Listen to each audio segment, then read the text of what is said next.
Chapter 1.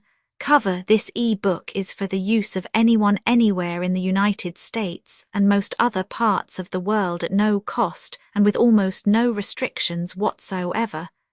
You may copy it, give it away or reuse it under the terms at www.gutenberg.org. If you are not located in the United States, you will have to check the laws of the country where you are located before using this e-book. Title: The Game of Life and How to Play It. Author: Florence Scovel. Shinn. Release date: December 11, 2024. E-book #74878. Language: English. Original publication: Marina Del Rey. Divorce 1925. Other information and formats: www.gutenberg.org/ebooks/74878. Credits: Bob Taylor, Peter Becker and the online distributed proofreading team at https://www.pgdp.net. This file was produced from images generously made available by the Internet Archive. The Game of Life and How to Play It by Florence Scovel. Shinn. Divorce and Company, P.O. Box 550, Marina Del Rey, California 90294. Copyright 1925 by Florence Scovel. Shinn. ISBN 0-87516-257-6. Printed in the United States of America. Contents: the game 7, the law of prosperity 15, the power of the word 22, the law of non-resistance 30, the law of karma, and the law of forgiveness 39, casting the burden, impressing the subconscious 48, love 56, intuition or guidance 66, perfect self-expression or the divine design 75, denials and affirmations 85. The game: most people consider life a battle, but it is not a battle, it is a game. It is a game, however, which cannot be played successfully without the knowledge of spiritual law, and the Old and the New Testaments give the rules of the game with wonderful clearness. Jesus Christ taught that it was a great game of giving and receiving. Whatsoever a man soweth, that shall he also reap. This means that whatever man sends out in word or deed will return to him. What he gives, he will receive. If he gives hate, he will receive hate. If he gives love, he will receive love. If he gives criticism, he will receive criticism. If he lies, he will be lied to. If he cheats, he will be cheated. We are taught also that the imaging faculty plays a leading part in the game of life. Keep thy heart or imagination with all diligence, for out of it are the issues of life. Prov. 4:23. This means that what man images, sooner or later externalizes in his affairs. I know of a man who feared a certain disease. It was a very rare disease and difficult to get, but he pictured it continually and read about it until it manifested in his body, and he died, the victim of distorted imagination. So we see, to play successfully the game of life, we must train the imaging faculty. A person with an imaging faculty trained to image only good brings into his life every righteous desire of his heart: health, wealth, love, friends, perfect self-expression, his highest ideals. The imagination has been called the scissors of the mind, and it is ever cutting day by day the pictures man sees there, and sooner or later he meets his own creations in his outer world. To train the imagination successfully, man must understand the workings of his mind. The Greek said, "Know thyself." There are 3 departments of the mind: the subconscious, conscious, and superconscious. The subconscious is simply power without direction. It is like steam or electricity, and it does what it is directed to do.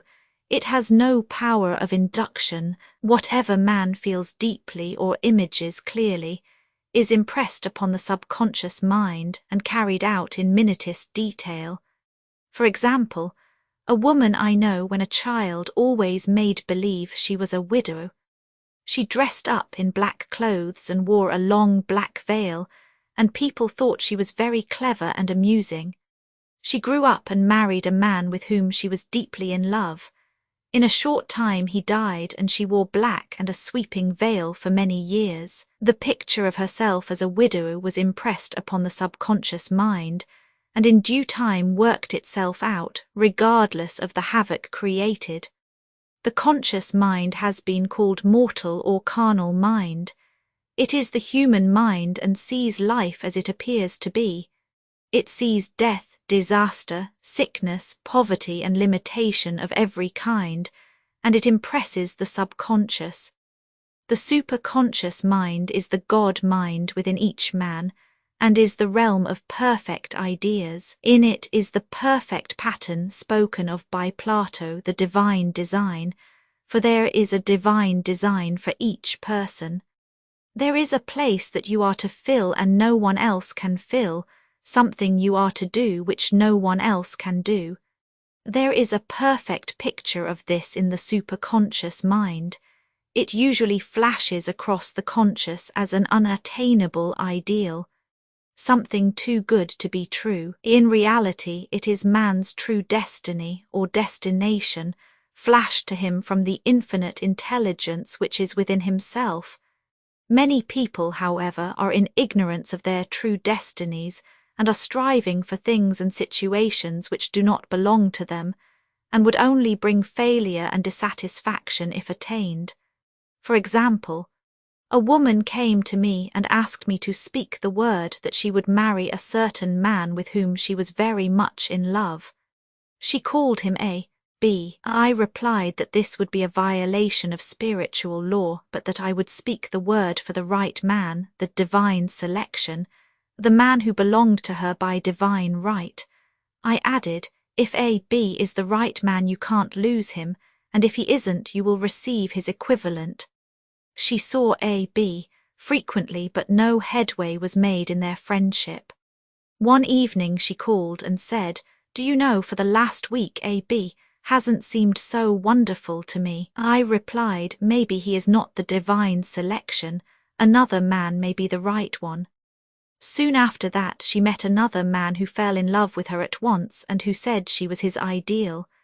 In fact, he said all the things that she had always wished A. B. would say to her. She remarked it was quite uncanny.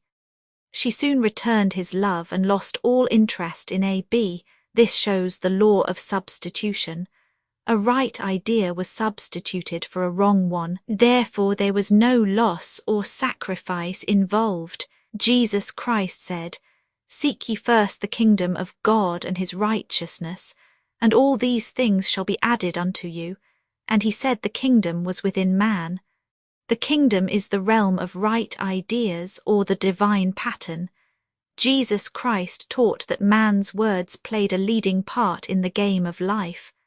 By your words ye are justified, and by your words ye are condemned. Many people have brought disaster into their lives through idle words. For example, a woman once asked me why her life was now one of poverty of limitation. Formerly she had a home, was surrounded by beautiful things and had plenty of money. We found she had often tired of the management of her home and had said repeatedly, "I'm sick and tired of things. I wish I lived in a trunk," and she added, "Today I am living in that trunk." She had spoken herself into a trunk. The subconscious mind has no sense of humor, and people often joke themselves into unhappy experiences. For example, a woman who had a great deal of money joked continually about getting ready for the poorhouse. In a few years she was almost destitute, having impressed the subconscious mind with a picture of lack and limitation. Fortunately, the law works both ways, and a situation of lack may be changed to one of plenty. For example, A woman came to me one hot summer's day for a treatment for prosperity. She was worn out, dejected and discouraged. She said she possessed just $8 in the world. I said, "Good, we'll bless the $8 and multiply them as Jesus Christ multiplied the loaves and the fishes." For he taught that every man had the power to bless and to multiply, to heal and to prosper. She said, "What shall I do next?" I replied, "Follow intuition. Have you a hunch to do anything or to go anywhere?" Intuition means intuition or to be taught from within. It is man's unerring guide, and I will deal more fully with its laws in a following chapter. The woman replied, "I don't know, I seem to have a hunch to go home. I've just enough money for car fare." Her home was in a distant city and was one of lack and limitation, and the reasoning mind or intellect would have said, "Stay in New York and get work and make some money." I replied, "Then go home, never violate a hunch." I spoke the following words for her: "Infinite Spirit, open the way for great abundance, for she is an irresistible magnet for all that belongs to her by divine right." I told her to repeat it continually also. She left for home immediately. In calling on a woman one day, she linked up with an old friend of her family. Through this friend, she received thousands of dollars in a most miraculous way.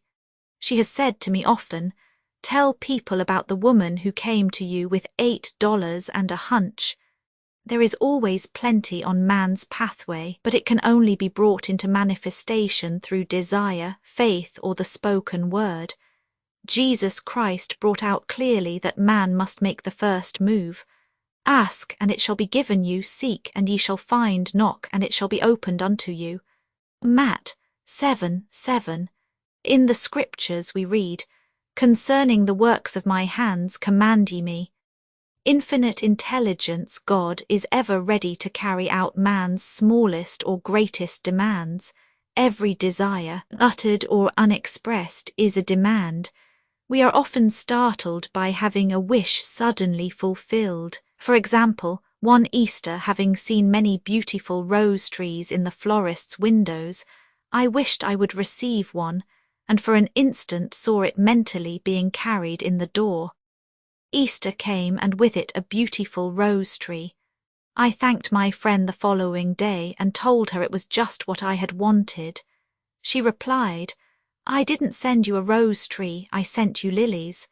The man had mixed the order and sent me a rose tree simply because I had started the law in action, and I had to have a rose tree. Nothing stands between man and his highest ideals and every desire of his heart but doubt and fear. When man can wish without worrying, every desire will be instantly fulfilled. I will explain more fully in a following chapter the scientific reason for this and how fear must be erased from the consciousness. It is man's only enemy, fear of lack, fear of failure, fear of sickness, fear of loss, and a feeling of insecurity on some plane. Jesus Christ said, "Why are ye fearful, O ye of little faith?" Matt 8:26.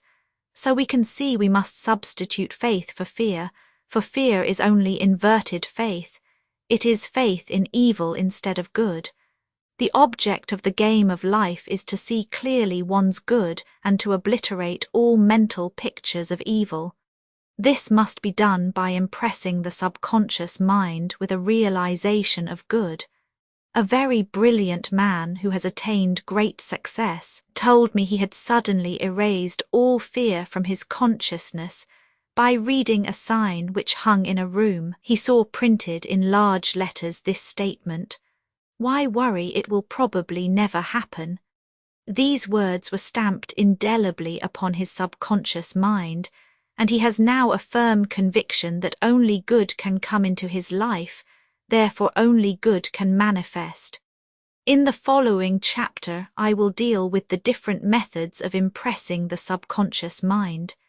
It is man's faithful servant, but one must be careful to give it the right orders. Man has ever a silent listener at his side, his subconscious mind.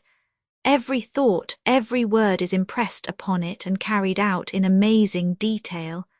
It is like a singer making a record on the sensitive disc of the phonographic plate. Every note and tone of the singer's voice is registered. If he coughs or hesitates, it is registered also.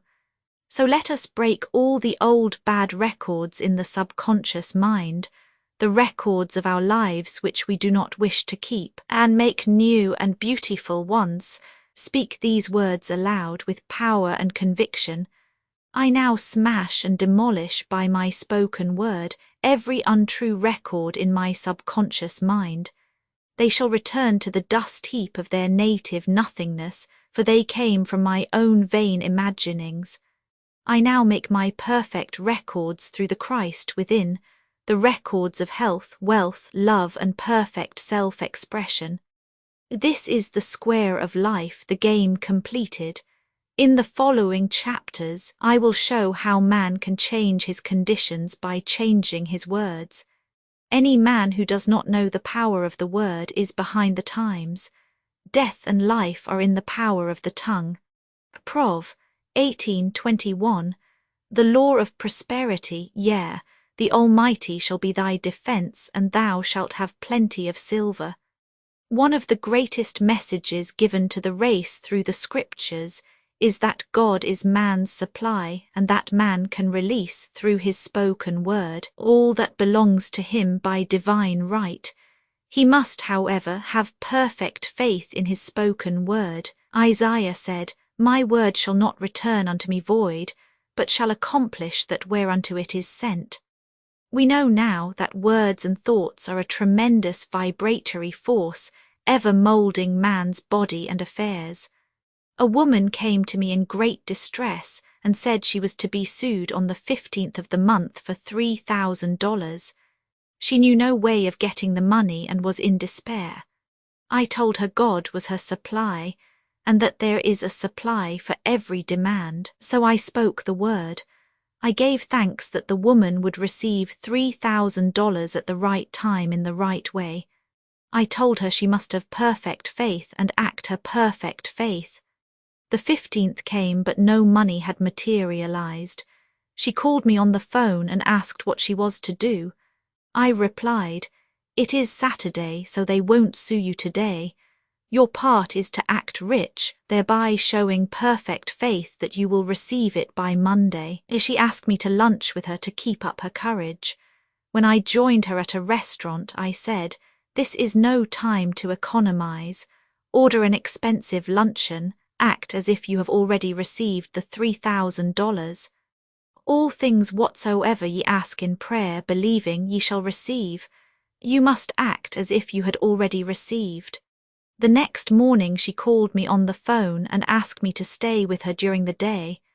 I said, No, you are divinely protected, and God is never too late. In the evening she phoned again, greatly excited, and said, My dear, a miracle has happened. I was sitting in my room this morning when the doorbell rang. I said to the maid, Don't let anyone in. The maid, however, looked out the window and said, It's your cousin with the long white beard. So I said, Call him back. I would like to see him. He was just turning the corner when he heard the maid's voice, and he came back. He talked for about an hour, and just as he was leaving he said, Oh, by the way, how are finances? I told him I needed the money, and he said, Why, my dear, I will give you $3,000 the first of the month. I didn't like to tell him I was going to be sued. What shall I do? I won't receive it till the first of the month, and I must have it tomorrow. I said, I'll keep on treating. I said, Spirit is never too late. I give thanks she has received the money on the invisible plane and that it manifests on time. The next morning her cousin called her up and said, Come to my office this morning and I will give you the money. That afternoon she had $3,000 to her credit in the bank and wrote checks as rapidly as her excitement would permit. If one asks for success and prepares for failure, he will get the situation he has prepared for. For example, A man came to me asking me to speak the word that a certain debt would be wiped out. I found he spent his time planning what he would say to the man when he did not pay his bill, thereby neutralizing my words.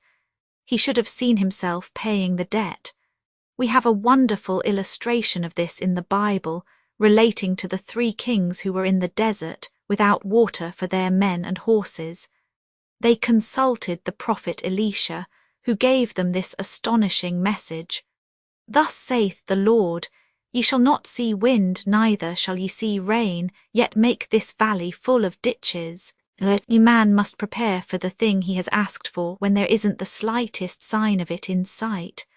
For example, a woman found it necessary to look for an apartment during the year when there was a great shortage of apartments in New York.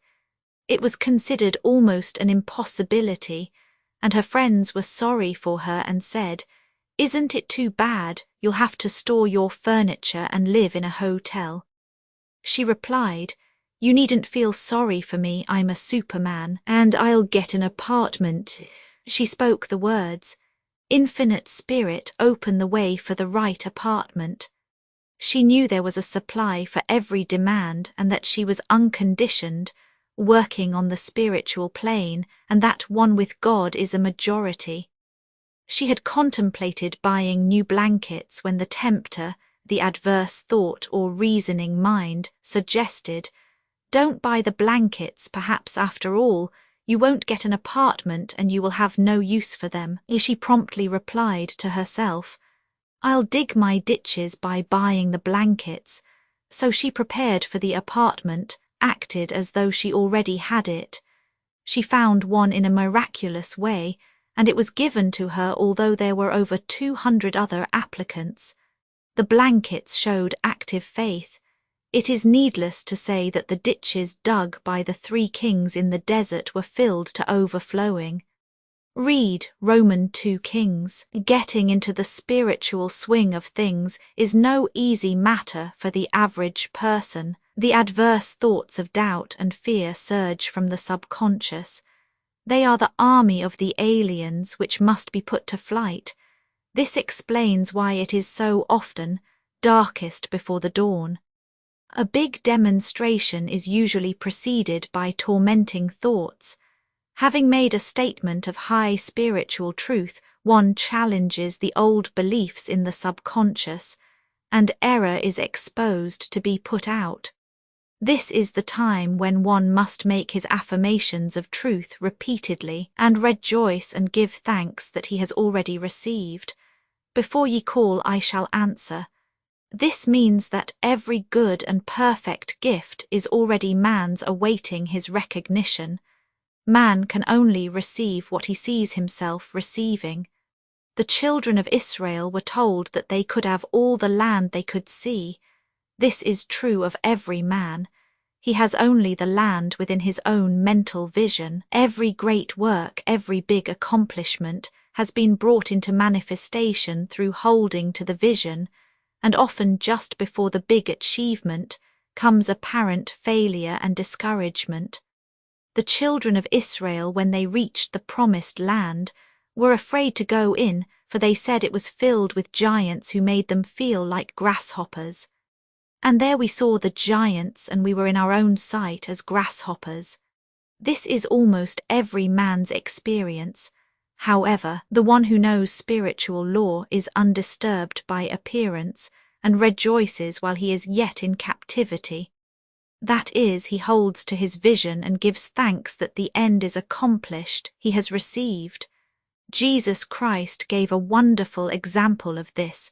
He said to his disciples, "Say not ye, there are yet 4 months, and then cometh the harvest. Behold, I say unto you, lift up your eyes and look on the fields, for they are ripe already to harvest." His clear vision pierced the world of matter, and he saw clearly the 4th-dimensional world, things as they really are, perfect and complete in divine mind. So man must ever hold the vision of his journey's end, and demand the manifestation of that which he has already received. It may be his perfect health, love, supply, self-expression, home or friends. They are all finished and perfect ideas registered in divine mind, man's own superconscious mind, and must come through him, not to him. For example, a man came to me asking for treatments for success. It was imperative that he raise within a certain time $50,000 for his business. The time limit was almost up when he came to me in despair. No one wanted to invest in his enterprise, and the bank had flatly refused a loan. I replied, "I suppose you lost your temper while at the bank, therefore your power. You can control any situation if you first control yourself. Go back to the bank," I added, "and I will treat." My treatment was, "You are identified in love with the spirit of everyone connected with the bank. Let the divine idea come out of this situation." He replied, "Woman, you are talking about an impossibility. Tomorrow is Saturday, the bank closes at 12, and my train won't get me there until 10, and the time limit is up tomorrow, and anyway they won't do it." "It's too late," I replied. "God doesn't need any time and is never too late. With him all things are possible." I added, "I don't know anything about business, but I know all about God." He replied, "It all sounds fine when I sit here listening to you, but when I go out it's terrible." He lived in a distant city, and I did not hear from him for a week. Then came a letter. It read, "You were right. I raised the money, and will never again doubt the truth of all that you told me." I saw him a few weeks later, and I said, "What happened? You evidently had plenty of time after all." He replied, "My train was late, and I got there just 15 minutes to 12. I walked into the bank quietly and said, 'I have come for the loan,' and they gave it to me without a question. It was the last 15 minutes of the time allotted to him, and Infinite Spirit was not too late. In this instance, the man could never have demonstrated alone. He needed someone to help him hold to the vision. This is what one man can do for another. Jesus Christ knew the truth of this when he said, "If 2 of you shall agree on earth as touching anything that they shall ask, it shall be done for them of my Father which is in heaven." One gets too close to his own affairs and becomes doubtful and fearful. The friend or healer sees clearly the success, health or prosperity and never wavers, because he is not close to the situation. It is much easier to demonstrate for someone else than for oneself, so a person should not hesitate to ask for help if he feels himself wavering. A keen observer of life once said, "No man can fail if some person sees him successful." Such is the power of the vision, and many a great man has owed his success to a wife or sister or a friend who believed in him and held without wavering to the perfect pattern. The power of the word, "By thy words thou shalt be justified, and by thy words thou shalt be condemned." The person knowing the power of the word becomes very careful of his conversation. He has only to watch the reaction of his words to know that they do not return void. Through his spoken word, man is continually making laws for himself. I knew a man who said, "I always miss a car. It invariably pulls out just as I arrive." His daughter said, "I always catch a car. It's sure to come just as I get there." This occurred for years. Each had made a separate law for himself, one of failure, one of success. This is the psychology of superstitions. The horseshoe or rabbit's foot contains no power, but man's spoken word and belief that it will bring him good luck creates expectancy in the subconscious mind and attracts a lucky situation. I find, however, this will not work when man has advanced spiritually and knows a higher law. One cannot turn back and must put away graven images. For example, 2 men in my class had had great success in business for several months when suddenly everything went to smash. We tried to analyze the situation and I found instead of making their affirmations and looking to God for success and prosperity, they had each bought a lucky monkey. I said, "Oh, I see, you have been trusting in the lucky monkeys instead of God. Put away the lucky monkeys and call on the law of forgiveness, for man has power to forgive or neutralize his mistakes." They decided to throw the lucky monkeys down a coal hole, and all went well again. This does not mean, however, that one should throw away every lucky ornament or horseshoe about the house, but he must recognize that the power back of it is the one and only power, God, and that the object simply gives him a feeling of expectancy. I was with a friend one day who was in deep despair. In crossing the street, she picked up a horseshoe. Immediately she was filled with joy and hope. She said God had sent her the horseshoe in order to keep up her courage. It was indeed at that moment about the only thing that could have registered in her consciousness. Her hope became faith, and she ultimately made a wonderful demonstration. I wish to make the point clear that the men previously mentioned were depending on the monkeys alone, while this woman recognized the power back of the horseshoe. I know in my own case it took a long while to get out of a belief that a certain thing brought disappointment. If the thing happened, disappointment invariably followed. I found the only way I could make a change in the subconscious was by asserting, there are not two powers, there is only one power, God, therefore there are no disappointments, and this thing means a happy surprise. I noticed a change at once, and happy surprises commenced coming my way. I have a friend who said nothing could induce her to walk under a ladder. I said, if you are afraid, you are giving in to a belief in two powers, good and evil, instead of one. As God is absolute, there can be no opposing power unless man makes the false of evil for himself, to show you believe in only one power, God, and that there is no power or reality in evil. Walk under the next ladder you see. Soon after, she went to her bank. She wished to open her box in the safe deposit vault, and there stood a ladder on her pathway. It was impossible to reach the box without passing under the ladder. She quailed with fear and turned back. She could not face the lion on her pathway. However, when she reached the street, my words rang in her ears, and she decided to return and walk under it. It was a big moment in her life, for ladders had held her in bondage for years. She retraced her steps to the vault, and the ladder was no longer there. This so often happens. If one is willing to do a thing he is afraid to do, he does not have to. It is the law of non-resistance, which is so little understood. Someone has said that courage contains genius and magic. Face a situation fearlessly, and there is no situation to face. It falls away of its own weight. The explanation is that fear attracted the ladder on the woman's pathway, and fearlessness removed it.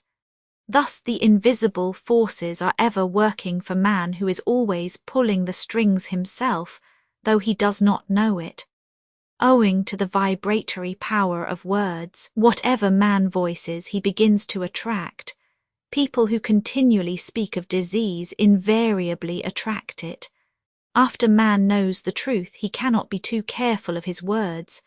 For example, I have a friend who often says on the phone, "Do come to see me and have a fine old-fashioned chat." This old-fashioned chat means an hour of about 500 to 1,000 destructive words, the principal topics being loss, lack, failure, and sickness. I reply, "No, I thank you. I've had enough old-fashioned chats in my life. They are too expensive, but I will be glad to have a new-fashioned chat and talk about what we want, not what we don't want." There is an old saying that man only dares use his words for three purposes: to heal, bless, or prosper. What man says of others will be said of him, and what he wishes for another he is wishing for himself. Curses, like chickens, come home to roost. If a man wishes someone bad luck, he is sure to attract bad luck himself. If he wishes to aid someone to success, he is wishing and aiding himself to success. The body may be renewed and transformed through the spoken word and clear vision, and disease be completely wiped out of the consciousness. The metaphysician knows that all disease has a mental correspondence, and in order to heal the body one must first heal the soul. The soul is the subconscious mind, and it must be saved from wrong thinking. In the 23rd Psalm we read, "He restoreth my soul." This means that the subconscious mind or soul must be restored with the right ideas, and the mystical marriage is the marriage of the soul and the spirit, or the subconscious and superconscious mind. They must be one. When the subconscious is flooded with the perfect ideas of the superconscious, God and man are one. I and the Father are one. That is, he is one with the realm of perfect ideas. He is the man made in God's likeness and image, imagination, and is given power and dominion over all created things, his mind, body, and affairs. It is safe to say that all sickness and unhappiness come from the violation of the law of love. A new commandment I give unto you, love one another, and in the game of life, love or goodwill takes every trick. For example, a woman I know had for years an appearance of a terrible skin disease. The doctors told her it was incurable, and she was in despair. She was on the stage, and she feared she would soon have to give up her profession, and she had no other means of support. She, however, procured a good engagement, and on the opening night made a great hit. She received flattering notices from the critics, and was joyful and elated. The next day she received a notice of dismissal. A man in the cast had been jealous of her success and had caused her to be sent away. She felt hatred and resentment taking complete possession of her, and she cried out, "Oh God, don't let me hate that man."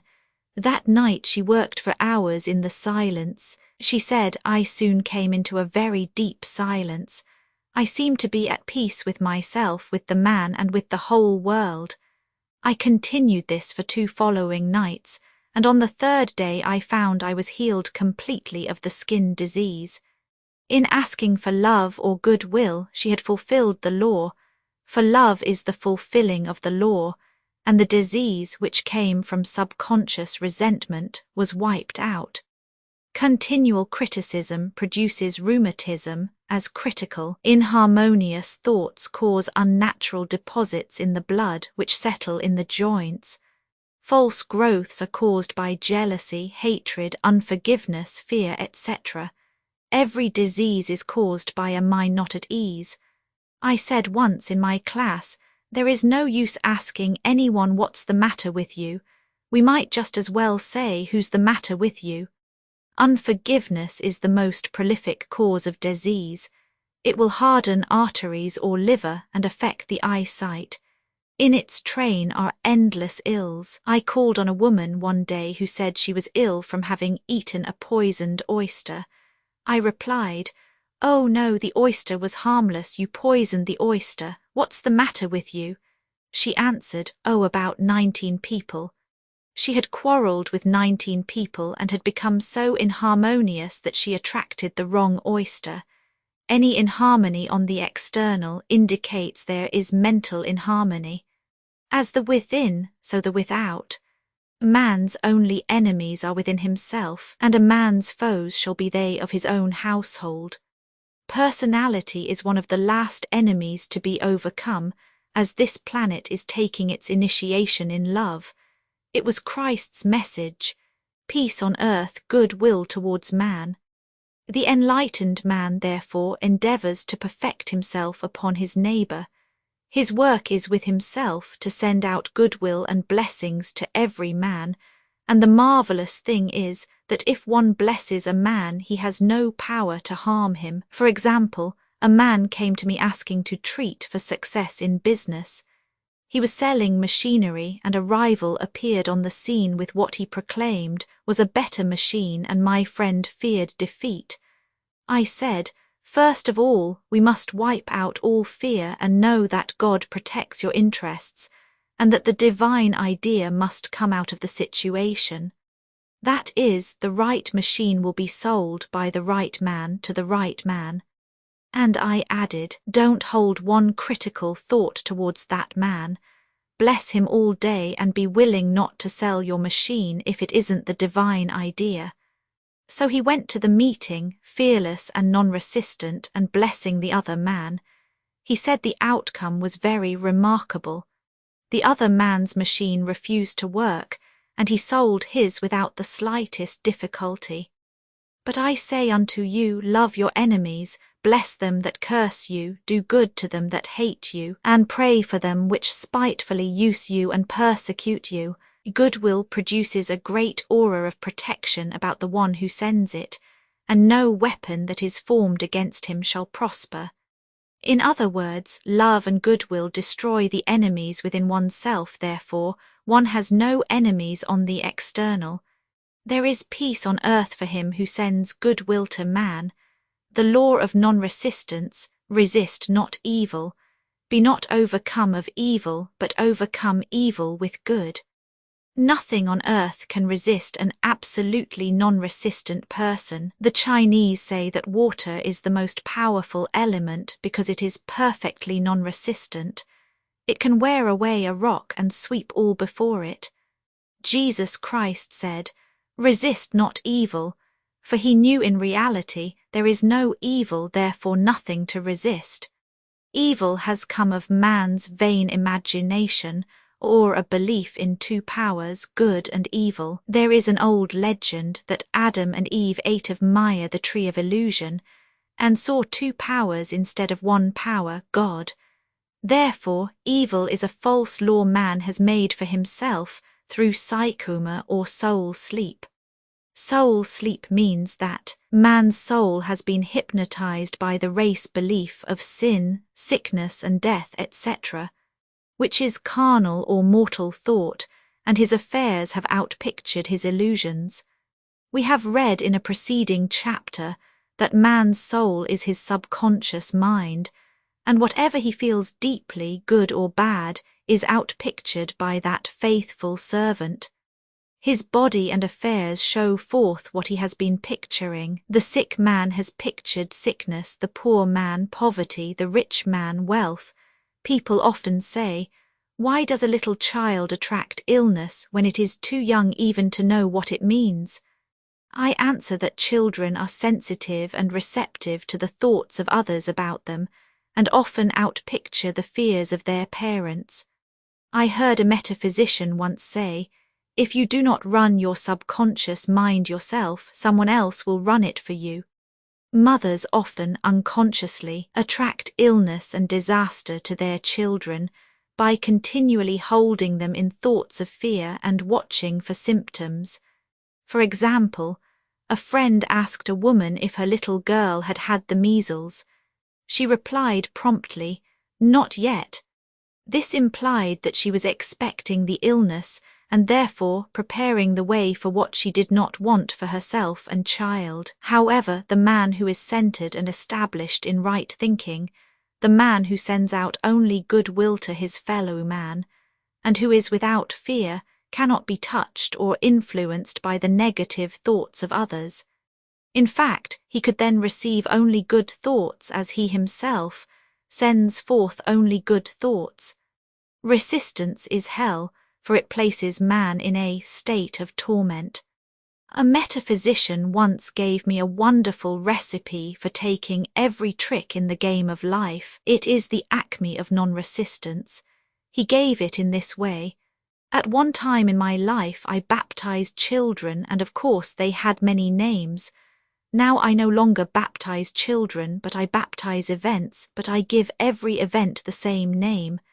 If I have a failure, I baptize its success in the name of the Father and of the Son and of the Holy Ghost. In this, we see the great law of transmutation founded on non-resistance. Through his spoken word, every failure was transmuted into success. For example, A woman who required money and who knew the spiritual law of opulence was thrown continually in a business way with a man who made her feel very poor. He talked lack and limitation, and she commenced to catch his poverty thoughts, so she disliked him and blamed him for her failure. She knew in order to demonstrate her supply, she must first feel that she had received. A feeling of opulence must precede its manifestation. It dawned upon her one day that she was resisting the situation and seeing two powers instead of one. So she blessed the man and baptized the situation success. She affirmed, "As there is only one power, God, this man is here for my good and my prosperity," just what he did not seem to be there for. Soon after that she met, through this man, a woman who gave her for a service rendered several $1,000s, and the man moved to a distant city and faded harmoniously from her life. Make the statement, "Every man is a golden link in the chain of my good, for all men are God in manifestation," awaiting the opportunity given by man himself to serve the divine plan of his life. Bless your enemy and you rob him of his ammunition. His arrows will be transmuted into blessings. This law is true of nations as well as individuals. Bless a nation, send love and goodwill to every inhabitant, and it is robbed of its power to harm. Man can only get the right idea of non-resistance through spiritual understanding. My students have often said, "I don't want to be a doormat." I reply, when you use non-resistance with wisdom, no one will ever be able to walk over you. Another example, one day I was impatiently awaiting an important telephone call. I resisted every call that came in and made no outgoing calls myself, reasoning that it might interfere with the one I was awaiting. Instead of saying, "Divine ideas never conflict, the call will come at the right time," leaving it to infinite intelligence to arrange, I commenced to manage things myself. I made the battle mine, not God's, and remained tense and anxious. The bell did not ring for about an hour, and I glanced at the phone and found the receiver had been off that length of time, and the phone was disconnected. My anxiety, fear, and belief in interference had brought on a total eclipse of the telephone. Realizing what I had done, I commenced blessing the situation at once. I baptized it success and affirmed, "I cannot lose any call that belongs to me by divine right. I am under grace and not under law." A friend rushed out to the nearest telephone to notify the company to reconnect. She entered a crowded grocery, but the proprietor left his customers and attended to the call himself. My phone was connected at once, and 2 minutes later I received a very important call, and about an hour afterward the one I had been awaiting. One's ships come in over a calm sea. So long as man resists a situation, he will have it with him. If he runs away from it, it will run after him. For example, I repeated this to a woman one day and she replied, "How true that is. I was unhappy at home. I disliked my mother who was critical and domineering, so I ran away and was married, but I married my mother, for my husband was exactly like my mother, and I had the same situation to face again. Agree with thine adversary quickly." That means agree that the adverse situation is good, be undisturbed by it, and it falls away of its own weight. "None of these things move me" is a wonderful affirmation. The inharmonious situation comes from some inharmony within man himself. When there is in him no emotional response to an inharmonious situation, it fades away forever from his pathway. So we see man's work is ever with himself. People have said to me, "Give treatments to change my husband or my brother." I reply, "No, I will give treatments to change you. When you change, your husband and your brother will change." One of my students was in the habit of lying. I told her it was a failure method, and if she lied, she would be lied to. She replied, I don't care, I can't possibly get along without lying. One day she was speaking on the phone to a man with whom she was very much in love. She turned to me and said, I don't trust him, I know he's lying to me. I replied, well, you lie yourself, so someone has to lie to you and you will be sure it will be just the person you want the truth from. Some time after that I saw her and she said, I'm cured of lying. I questioned, what cured you? She replied, I have been living with a woman who lied worse than I did. One is often cured of his faults by seeing them in others. Life is a mirror, and we find only ourselves reflected in our associates. Living in the past is a failure method and a violation of spiritual law. Jesus Christ said, Behold, now is the accepted time. Now is the day of salvation. Lot's wife looked back and was turned into a pillar of salt. The robbers of time are the past and the future. Man should bless the past and forget it if it keeps him in bondage, and bless the future, knowing it has in store for him endless joys but live fully in the now. For example, a woman came to me complaining that she had no money with which to buy Christmas gifts. She said, last year was so different. I had plenty of money and gave lovely presents, and this year I have scarcely a cent. I replied, you will never demonstrate money while you are pathetic and live in the past. Live fully in the now and get ready to give Christmas presents. Dig your ditches and the money will come. She exclaimed, I know what to do. I will buy some tinsel twine, Christmas seals and wrapping paper. I replied, do that, and the presents will come and stick themselves to the Christmas seals. This too was showing financial fearlessness and faith in God, as the reasoning mind said, keep every cent you have, as you are not sure you will get any more. She bought the seals, paper and twine, and a few days before Christmas received a gift of several $100s. Buying the seals and twine had impressed the subconscious with expectancy and opened the way for the manifestation of the money. She purchased all the presents in plenty of time. Man must live suspended in the moment. Look well, therefore, to this day. Such is the salutation of the dawn. He must be spiritually alert, ever awaiting his leads, taking advantage of every opportunity. One day I said continually, silently, Infinite Spirit, don't let me miss a trick. And something very important was told to me that evening. It is most necessary to begin the day with right words. Make an affirmation immediately upon waking. For example, Thy will be done this day. Today is a day of completion. I give thanks for this perfect day. Miracle shall follow miracle, and wonders shall never cease. Make this a habit, and one will see wonders and miracles come into his life. One morning I picked up a book and read, Look with wonder at that which is before you.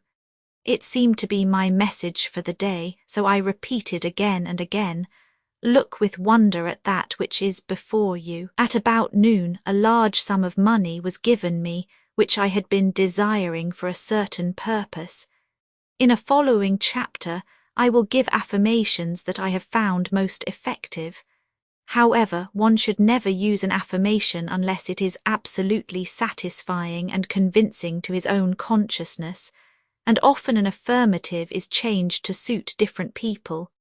For example, the following has brought success to many. I have a wonderful work in a wonderful way. I give wonderful service for wonderful pay. I gave the first 2 lines to one of my students and she added the last 2. It made a most powerful statement, as there should always be perfect payment for perfect service, and a rhyme sinks easily into the subconscious. She went about singing it aloud and soon did receive wonderful work in a wonderful way, and gave wonderful service for wonderful pay.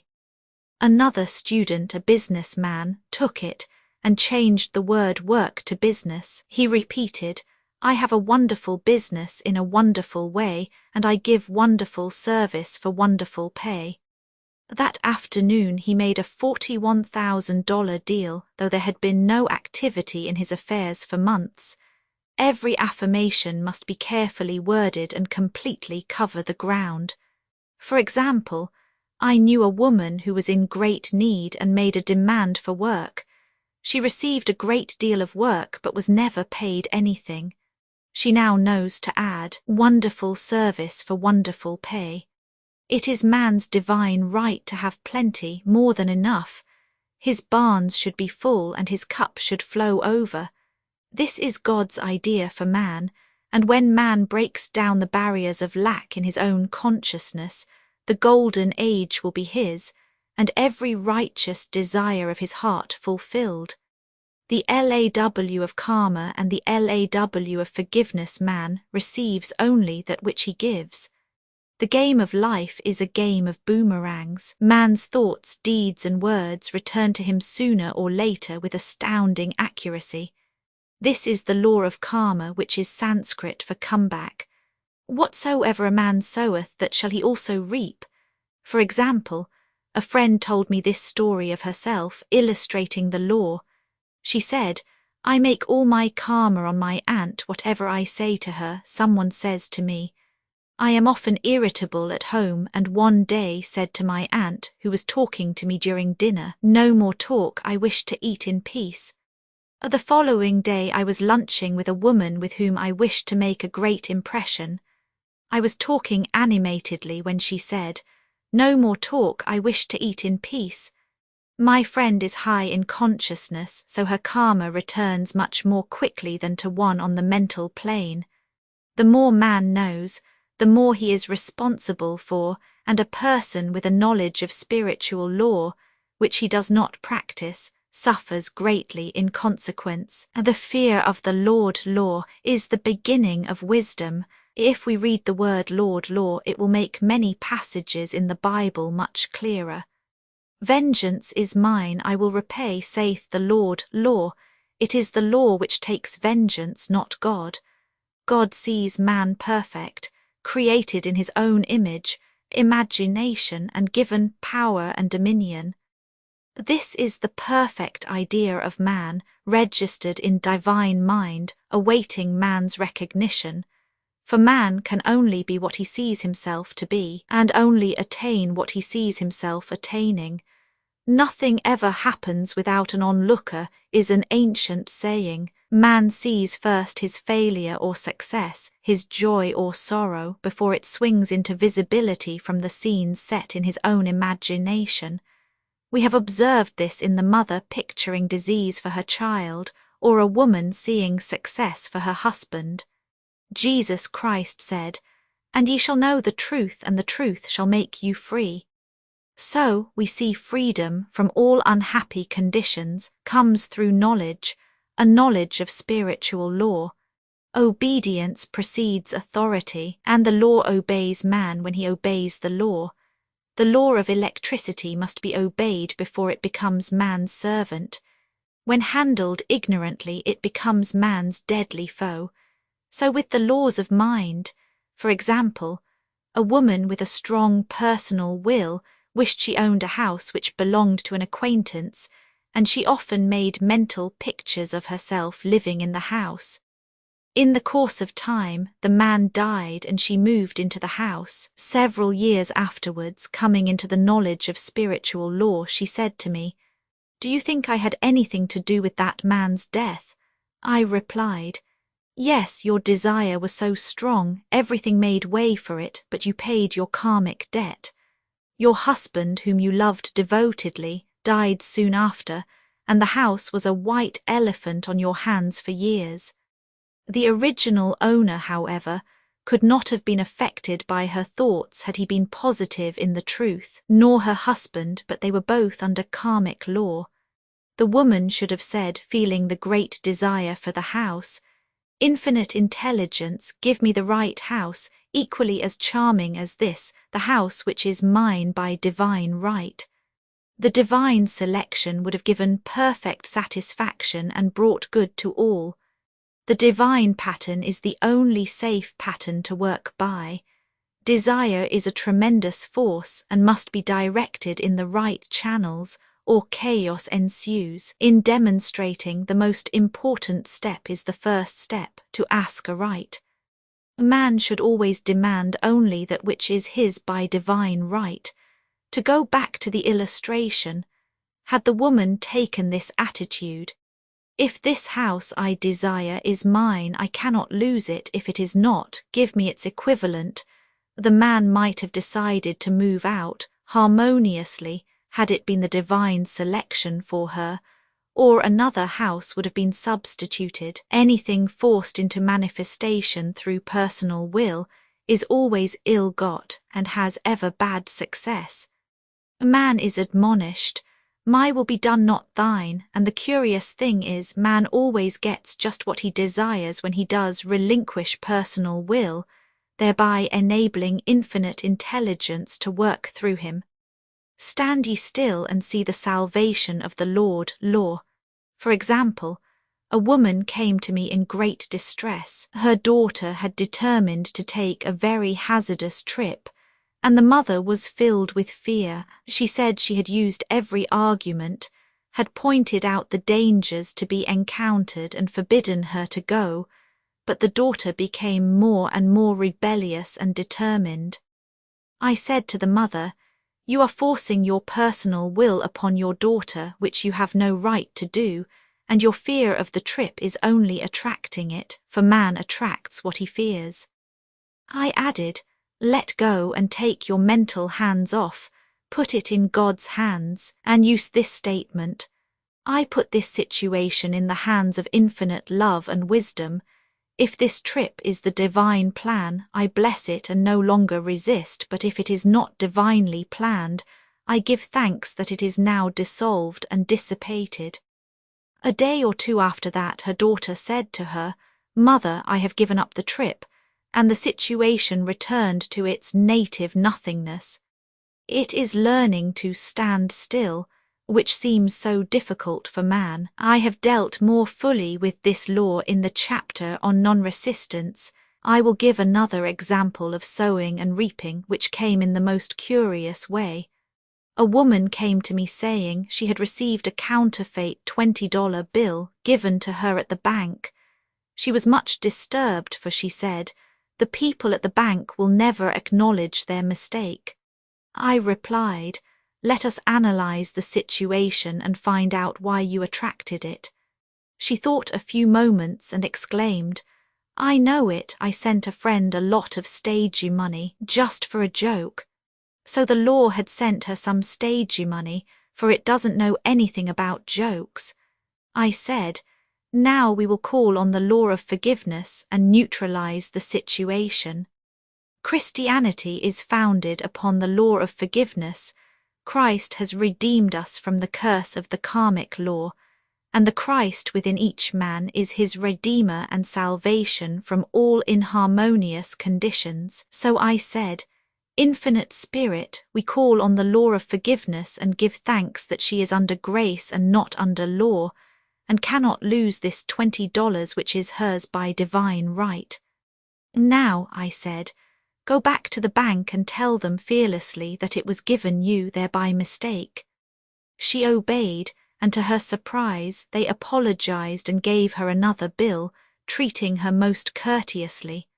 So knowledge of the law gives man power to rub out his mistakes. Man cannot force the external to be what he is not. If he desires riches, he must be rich first in consciousness.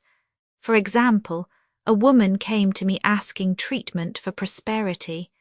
She did not take much interest in her household affairs, and her home was in great disorder.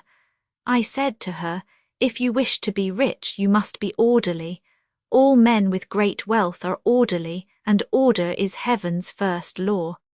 I added, "You will never become rich with a burnt match in the pincushion." She had a good sense of humor and commenced immediately, putting her house in order. She rearranged furniture, straightened out bureau drawers, cleaned rugs, and soon made a big financial demonstration, a gift from a relative. The woman herself became made over and keeps herself keyed up financially. by being ever watchful of the external and expecting prosperity, knowing God is her supply. Many people are in ignorance of the fact that gifts and things are investments, and that hoarding and saving invariably lead to loss. There is that scattereth and yet increaseth, and there is that withholdeth more than is meet, but it tendeth to poverty. For example, I knew a man who wanted to buy a fur-lined overcoat. He and his wife went to various shops, but there was none he wanted. He said they were all too cheap-looking. At last he was shown one the salesman said was valued at $1,000, but which the manager would sell him for $500, as it was late in the season. His financial possessions amounted to about $700. The reasoning mind would have said, "You can't afford to spend nearly all you have on a coat," but he was very intuitive and never reasoned. He turned to his wife and said, "If I get this coat, I'll make a ton of money," so his wife consented weakly. About a month later, he received a $10,000 commission. The coat made him feel so rich, it linked him with success and prosperity. Without the coat, he would not have received the commission. It was an investment paying large dividends. If man ignores these leadings to spend or to give, the same amount of money will go in an uninteresting or unhappy way. For example, a woman told me on Thanksgiving Day she informed her family that they could not afford a Thanksgiving dinner. She had the money, but decided to save it. A few days later, someone entered her room and took from the bureau drawer the exact amount the dinner would have cost. The law always stands back of the man who spends fearlessly with wisdom. For example, one of my students was shopping with her little nephew. The child clamoured for a toy which she told him she could not afford to buy. She realised suddenly that she was seeking lack and not recognising God as her supply. So she bought the toy and on her way home picked up in the street the exact amount of money she had paid for it. Man's supply is inexhaustible and unfailing when fully trusted, but faith or trust must precede the demonstration. According to your faith be it unto you. Faith is the substance of things hoped for, the evidence of things not seen. For faith holds the vision steady, and the adverse pictures are dissolved and dissipated, and in due season we shall reap if we faint not. Jesus Christ brought the good news, the gospel, that there was a higher law than the law of karma, and that law transcends the law of karma. It is the law of grace or forgiveness. It is the law which frees man from the law of cause and effect, the law of consequence. Under grace and not under law, we are told that on this plane man reaps where he has not sown. The gifts of God are simply poured out upon him. All that the kingdom affords is his. This continued state of bliss awaits the man who has overcome the race or world thought. In the world thought there is tribulation, but Jesus Christ said, "Be of good cheer, I have overcome the world." The world thought is that of sin, sickness, and death. He saw their absolute unreality and said sickness and sorrow shall pass away and death itself, the last enemy, be overcome. We know now from a scientific standpoint that death could be overcome by stamping the subconscious mind with the conviction of eternal youth and eternal life. The subconscious, being simply power without direction, carries out orders without questioning, working under the direction of the superconscious, the Christ or God within man. The resurrection of the body would be accomplished. Man would no longer throw off his body in death. It would be transformed into the body electric, sung by Walt Whitman, for Christianity is founded upon the forgiveness of sins and an empty tomb. Casting the burden impressing the subconscious when man knows his own powers and the workings of his mind, his great desire is to find an easy and quick way to impress the subconscious with good, for simply an intellectual knowledge of the truth will not bring results. In my own case, I found the easiest way is in casting the burden. A metaphysician once explained it in this manner. He said, "The only thing which gives anything weight in nature is the law of gravitation, and if a boulder could be taken high above the planet, there would be no weight in that boulder." And that is what Jesus Christ meant when he said, "My yoke is easy and my burden is light." He had overcome the world vibration and functioned in the fourth dimensional realm, where there is only perfection, completion, life, and joy. He said, "Come to me, all ye that labour and are heavy laden, and I will give you rest. Take my yoke upon you, for my yoke is easy and my burden is light." We are also told in the 55th Psalm, to cast thy burden upon the Lord. Many passages in the Bible state that the battle is God's, not man's, and that man is always to stand still and see the salvation of the Lord. This indicates that the superconscious mind, or Christ within, is the department which fights man's battle and relieves him of burdens. We see, therefore, that man violates law if he carries a burden, and a burden is an adverse thought or condition, and this thought or condition has its root in the subconscious. It seems almost impossible to make any headway directing the subconscious from the conscious or reasoning mind, as the reasoning mind, the intellect, is limited in its conceptions and filled with doubts and fears. How scientific it then is to cast the burden upon the superconscious mind, or Christ within, where it is made light, or dissolved into its native nothingness. For example, a woman in urgent need of money made light upon the Christ within the superconscious, with the statement, "I cast this burden of lack on the Christ within and I go free to have plenty." The belief in lack was her burden, and as she cast it upon the superconscious with its belief of plenty, an avalanche of supply was the result. We read, "The Christ in you, the hope of glory." Another example, one of my students had been given a new piano and there was no room in her studio for it until she had moved out the old one. She was in a state of perplexity. She wanted to keep the old piano but knew of no place to send it. She became desperate as the new piano was to be sent immediately, in fact was on its way with no place to put it. She said it came to her to repeat, "I cast this burden on the Christ within and I go free." A few moments later her phone rang and a woman friend asked if she might rent her old piano, and it was moved out a few minutes before the new one arrived. I knew a woman whose burden was resentment. She said, "I cast this burden of resentment on the Christ within, and I go free to be loving, harmonious, and happy." The almighty superconscious flooded the subconscious with love, and her whole life was changed.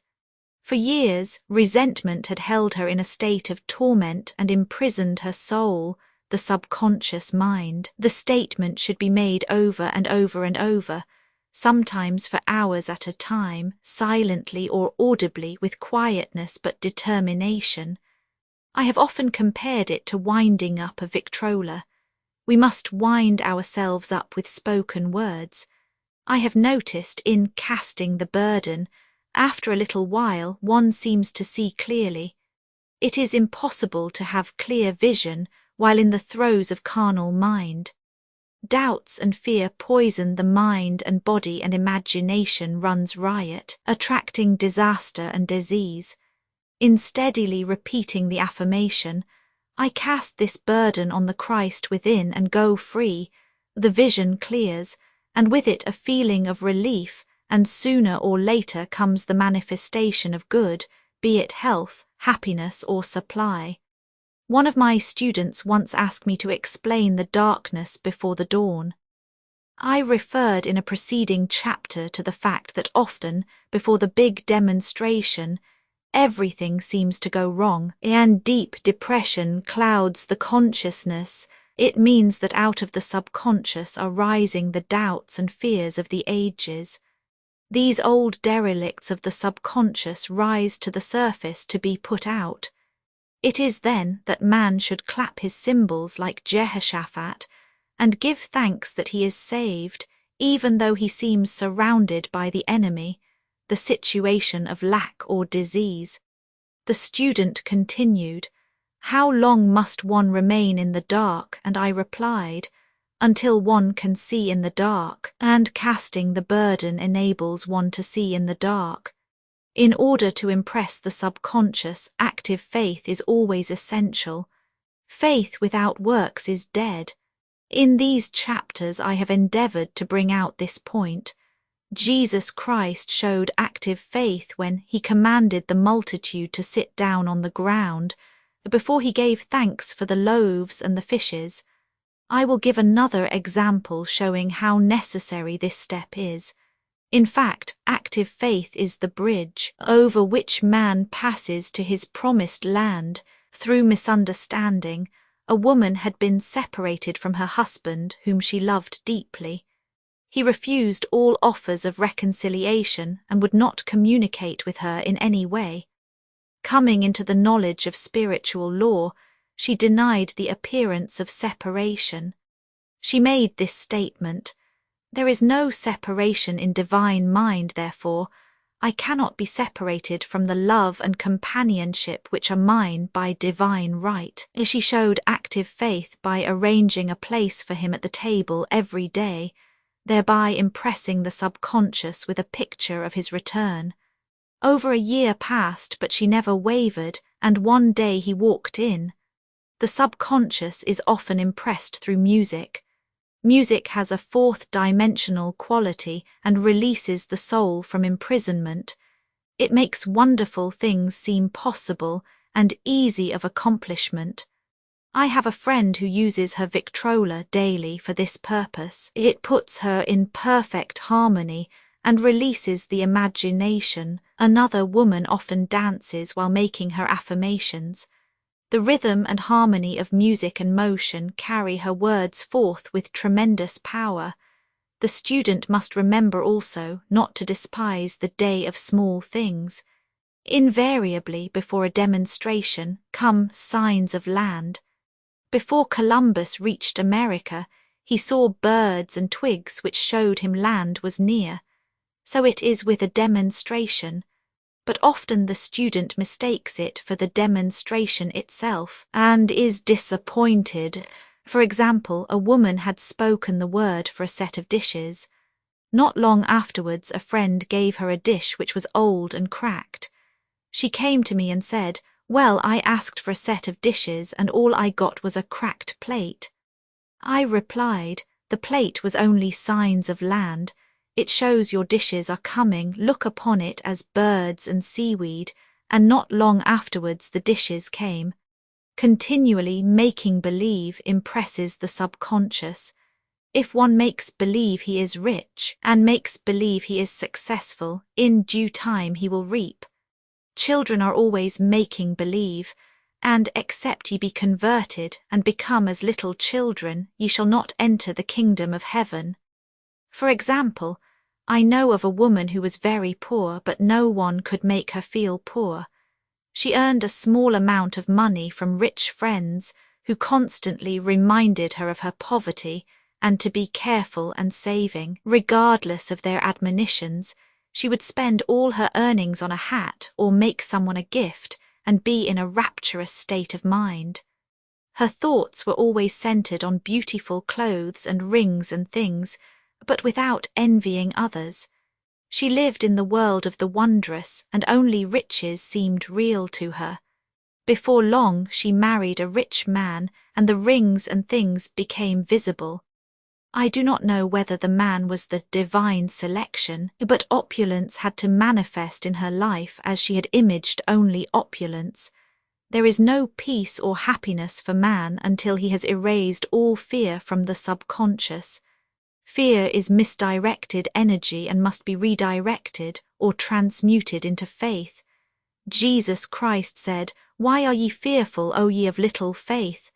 All things are possible to him that believeth.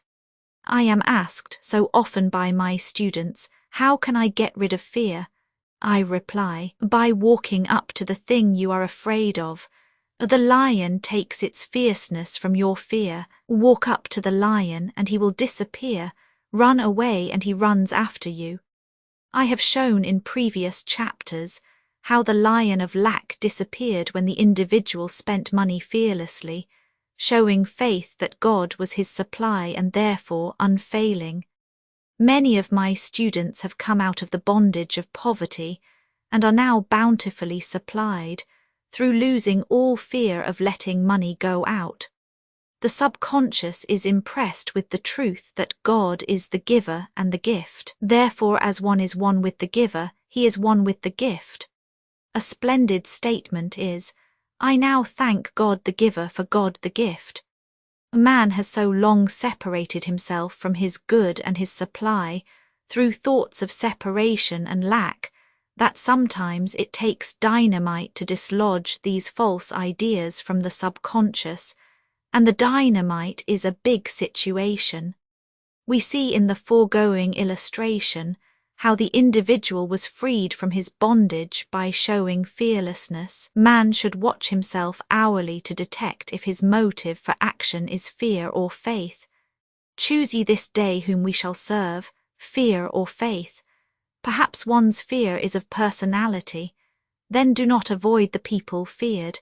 Be willing to meet them cheerfully, and they will either prove golden links in the chain of one's good, or disappear harmoniously from one's pathway. Perhaps one's fear is of disease or germs. Then one should be fearless and undisturbed in a germ-laden situation, and he would be immune. One can only contract germs while vibrating at the same rate as the germ, and fear drags men down to the level of the germ. Of course, the disease-laden germ is the product of carnal mind, as all thought must objectify. Germs do not exist in the superconscious or divine mind, therefore are the product of man's vain imagination. In the twinkling of an eye, man's release will come when he realizes there is no power in evil. The material world will fade away, and the fourth-dimensional world, the world of the wondrous, will swing into manifestation. And I saw a new heaven and a new earth, and there shall be no more death, neither sorrow nor crying, neither shall there be any more pain, for the former things are passed away. Love every man on this planet is taking his initiation in love. A new commandment I give unto you, that ye love one another. Ouspensky states in Tertium Organum that love is a cosmic phenomenon and opens to man the fourth-dimensional world, the world of the wondrous. Real love is selfless and free from fear. It pours itself out upon the object of its affection without demanding any return. Its joy is in the joy of giving. Love is God in manifestation and the strongest magnetic force in the universe. Pure, unselfish love draws to itself its own. It does not need to seek or demand. Scarcely anyone has the faintest conception of real love. Man is selfish, tyrannical or fearful in his affections, thereby losing the thing he loves.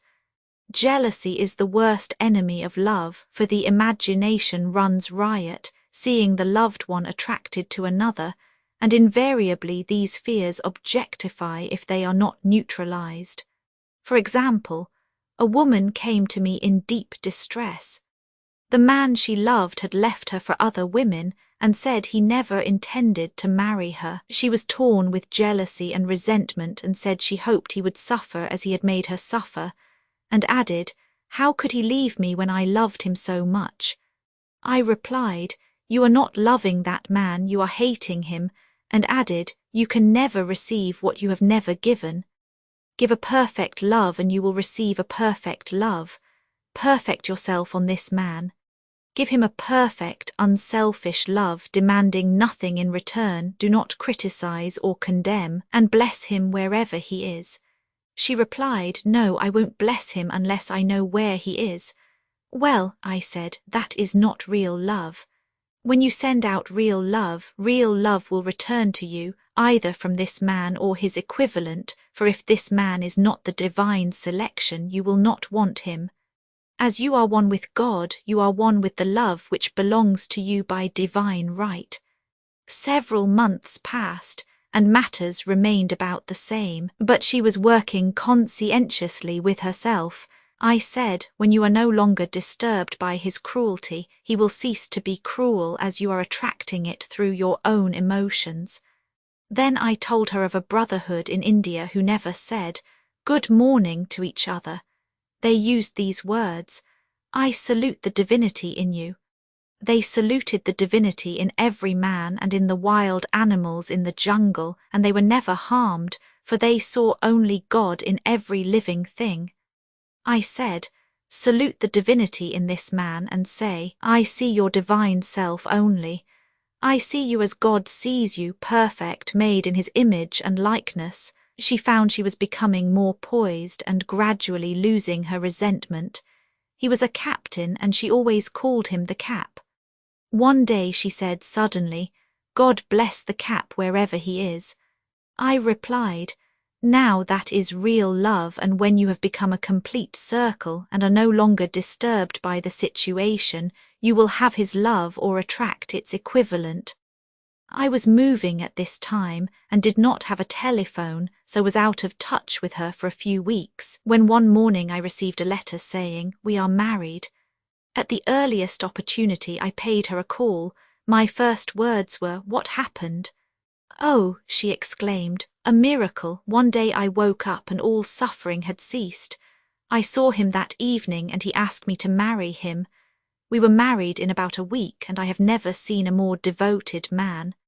There is an old saying, "No man is your enemy, no man is your friend, every man is your teacher." So one should become impersonal and learn what each man has to teach him, and soon he would learn his lessons and be free.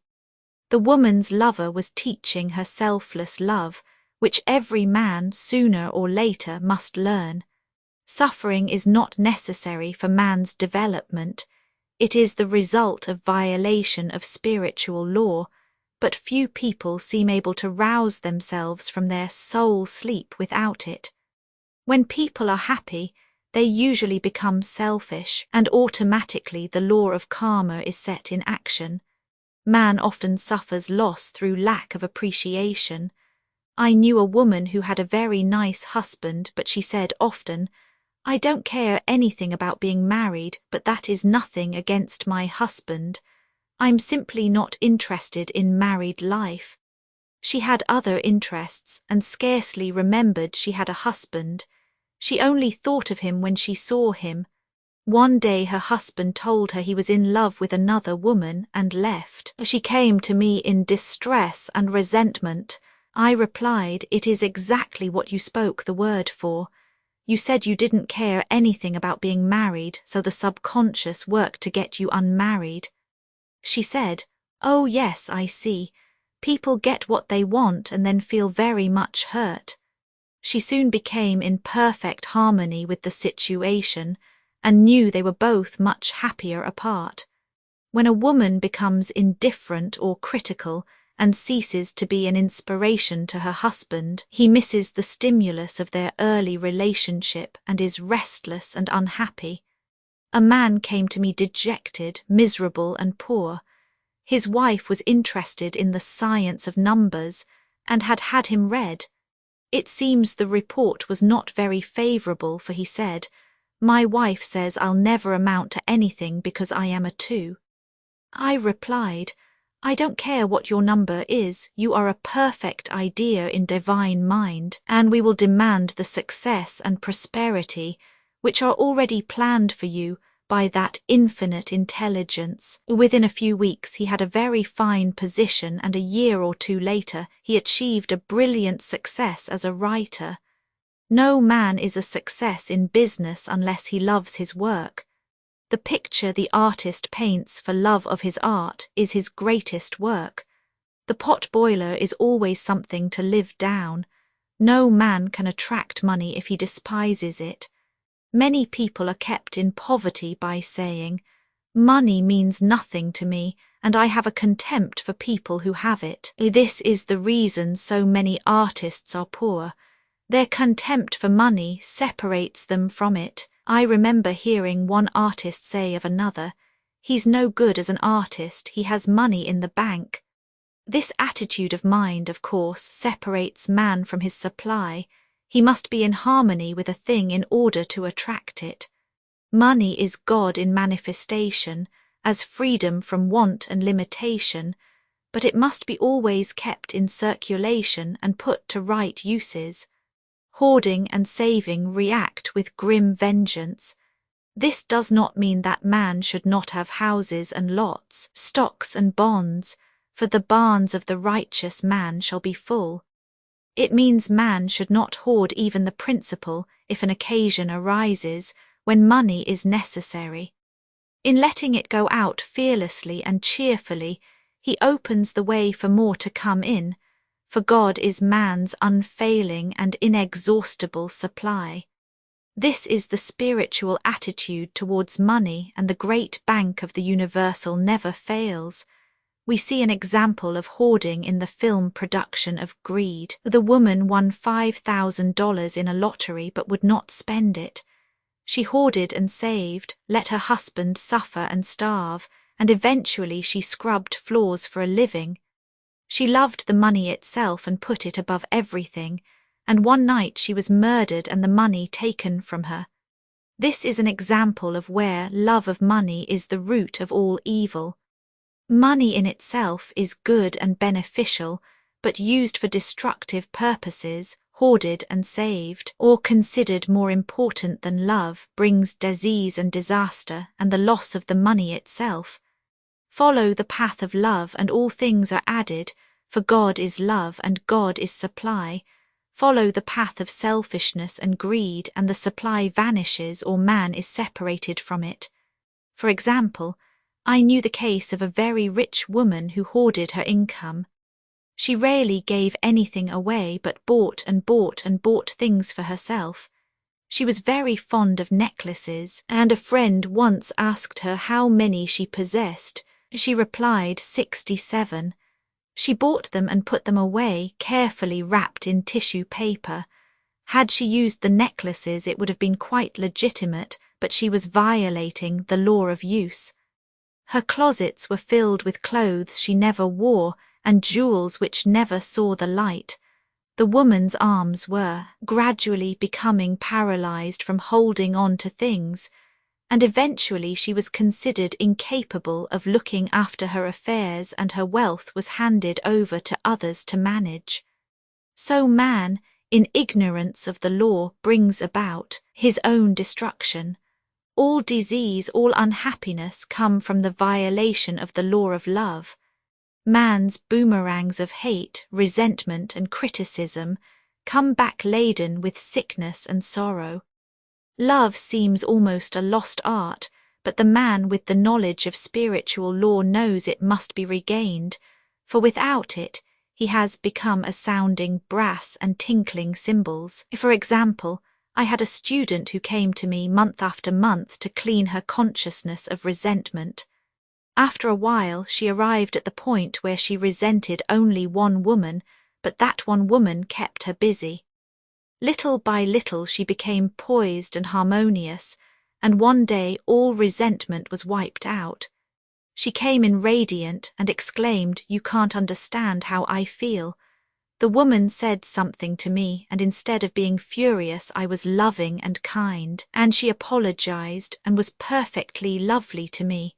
No one can understand the marvelous lightness I feel within. Love and goodwill are invaluable in business. For example, a woman came to me complaining of her employer.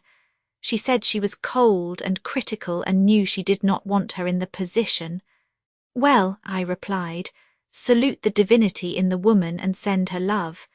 She said, "I can't, she's a marble woman." I answered, "You remember the story of the sculptor who asked for a certain piece of marble. He was asked why he wanted it, and he replied, because there is an angel in the marble, and out of it he produced a wonderful work of art. She said, "Very well, I'll try it." A week later she came back and said, "I did what you told me to, and now the woman is very kind and took me out in her car." People are sometimes filled with remorse for having done someone an unkindness, perhaps years ago. If the wrong cannot be righted, its effect can be neutralized by doing someone a kindness in the present. "This one thing I do, forgetting those things which are behind, and reaching forth unto those things which are before." Sorrow, regret, and remorse tear down the cells of the body and poison the atmosphere of the individual. A woman said to me in deep sorrow, "Treat me to be happy and joyous, for my sorrow makes me so irritable with the members of my family that I keep making more calmer." I was asked to treat a woman who was mourning for her daughter. I denied all belief in loss and separation, and affirmed that God was the woman's joy, love, and peace. The woman gained her poise at once, but sent word by her son not to treat any longer because she was so happy it wasn't respectable. So mortal mind loves to hang on to its griefs and regrets.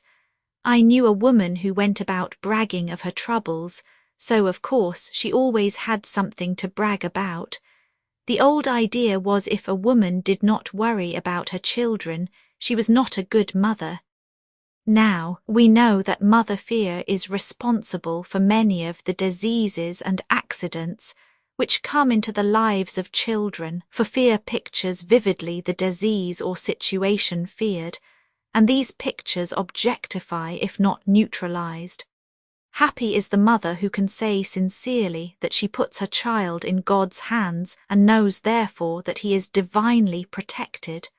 For example, a woman awoke suddenly in the night feeling her brother was in great danger. Instead of giving in to her fears, she commenced making statements of truth, saying, "Man is a perfect idea in divine mind, and is always in his right place, therefore, my brother is in his right place, and is divinely protected." The next day she found that her brother had been in close proximity to an explosion in a mine, but had miraculously escaped. So man is his brother's keeper in thought, and every man should know that the thing he loves dwells in the secret place of the Most High, and abides under the shadow of the Almighty.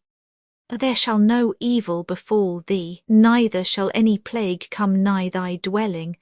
Perfect love casteth out fear. He that feareth is not made perfect in love, and love is the fulfilling of the law." Intuition or guidance, "In all thy ways acknowledge him, and he shall direct thy paths." There is nothing too great of accomplishment for the man who knows the power of his word, and who follows his intuitive leads. By the word he starts in action unseen forces and can rebuild his body or remold his affairs. It is, therefore, of the utmost importance to choose the right words, and the student carefully selects the affirmation he wishes to catapult into the invisible. He knows that God is his supply, that there is a supply for every demand, and that his spoken word releases this supply. Ask and ye shall receive. Man must make the first move. Draw nigh to God and he will draw nigh to you. I have often been asked just how to make a demonstration. I reply, speak the word and then do not do anything until you get a definite lead. Demand the lead, saying, "Infinite Spirit, reveal to me the way, let me know if there is anything for me to do." The answer will come through intuition or hunch, a chance remark from someone or a passage in a book, etc., etc. The answers are sometimes quite startling in their exactness. For example, a woman desired a large sum of money. She spoke the words, "Infinite Spirit, open the way for my immediate supply. Let all that is mine by divine right now reach me in great avalanches of abundance." Then she added, "Give me a definite lead, let me know if there is anything for me to do." The thought came quickly, give a certain friend who had helped her spiritually $100. She told her friend who said, "Wait and get another lead before giving it."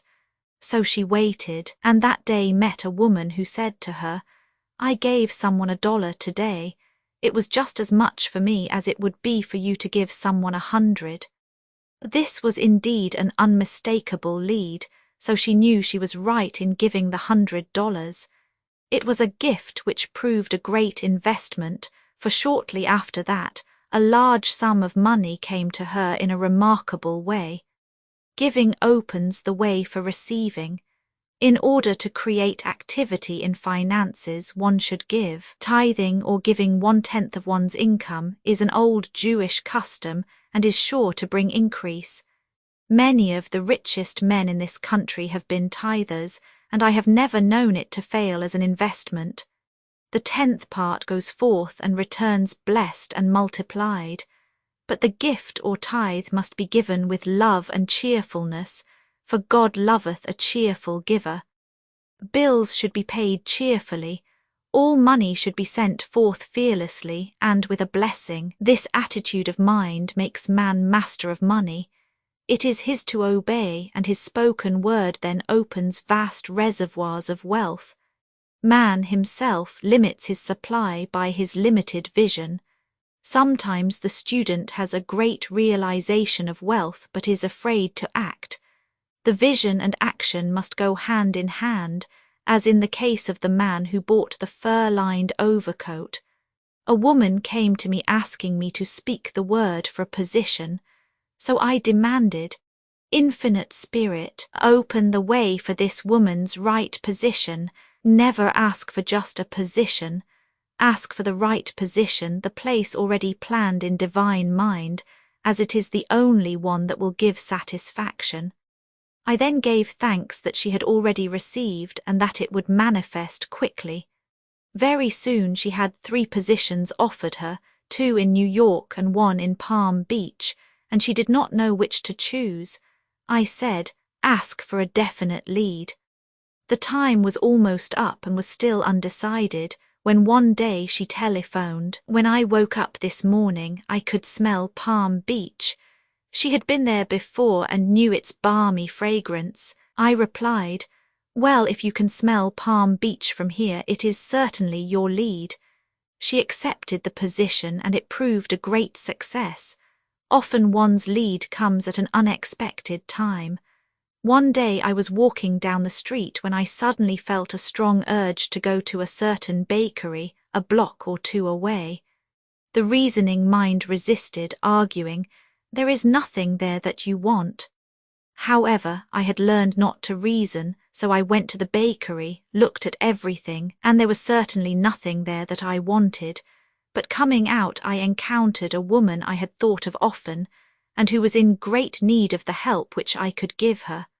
So often one goes for one thing and finds another. Intuition is a spiritual faculty and does not explain, but simply points the way. A person often receives a lead during a treatment.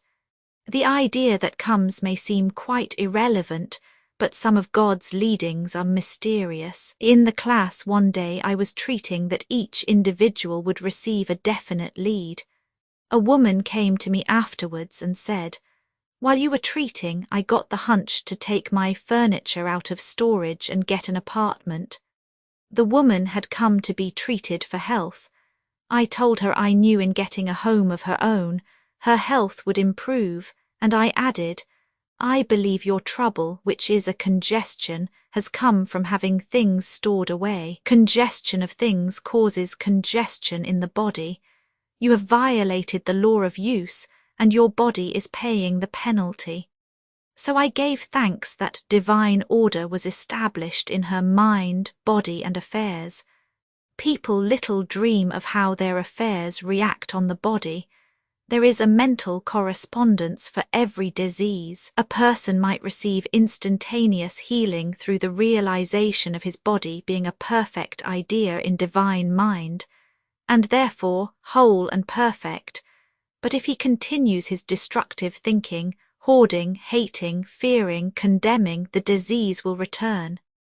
Jesus Christ knew that all sickness came from sin, but admonished the leper after the healing to go and sin no more, lest a worse thing come upon him. So man's soul or subconscious mind must be washed whiter than snow if a permanent healing, and the metaphysician is always delving deep for the correspondence.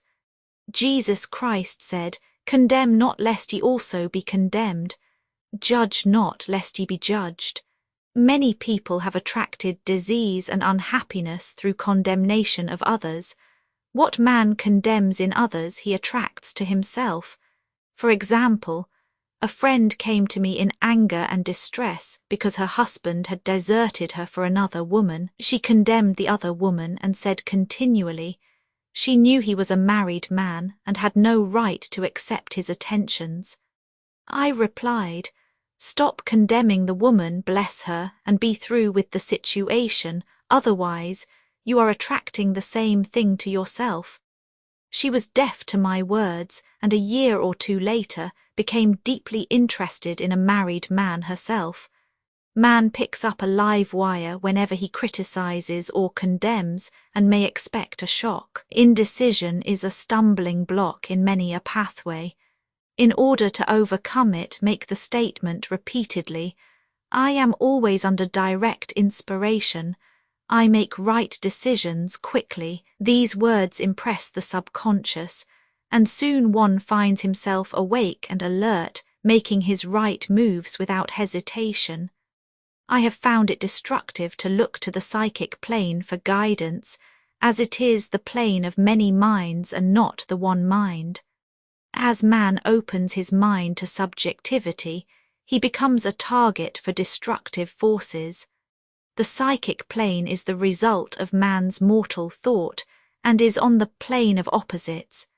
He may receive either good or bad messages. The science of numbers and the reading of horoscopes keep man down on the mental or mortal plane, for they deal only with the karmic path.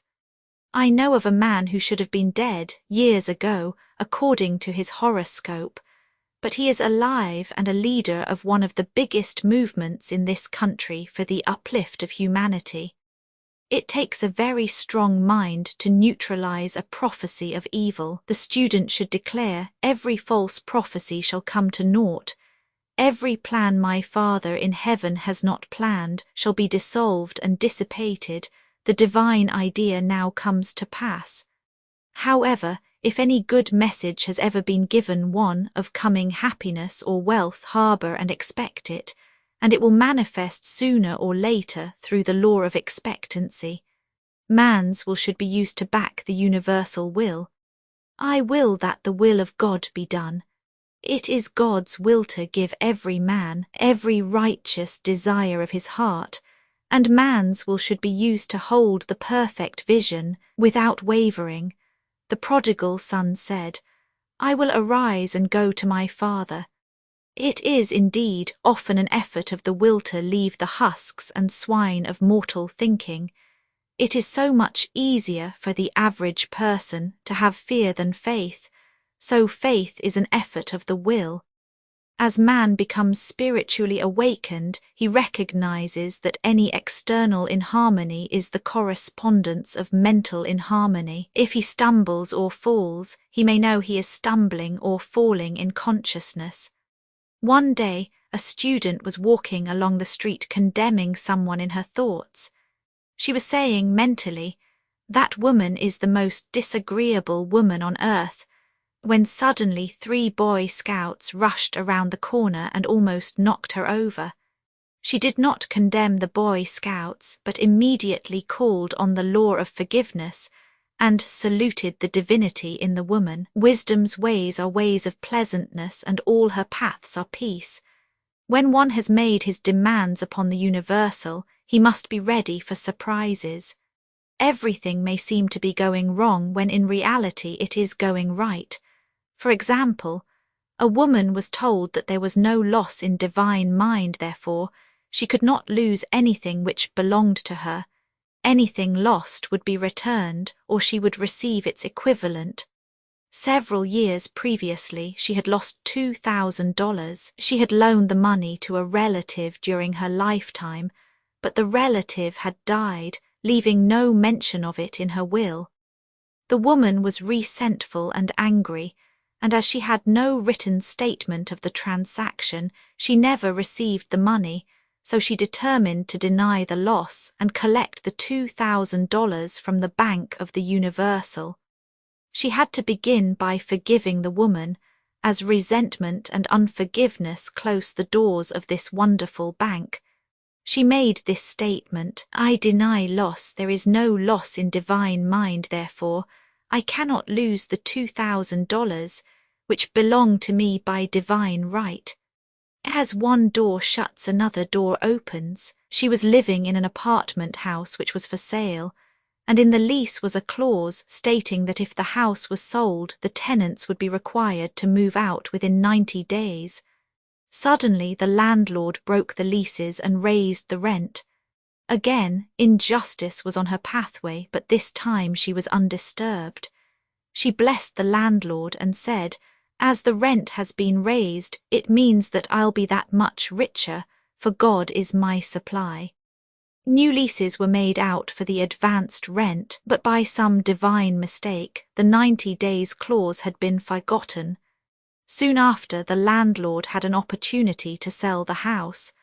On account of the mistake in the new leases, the tenants held possession for another year.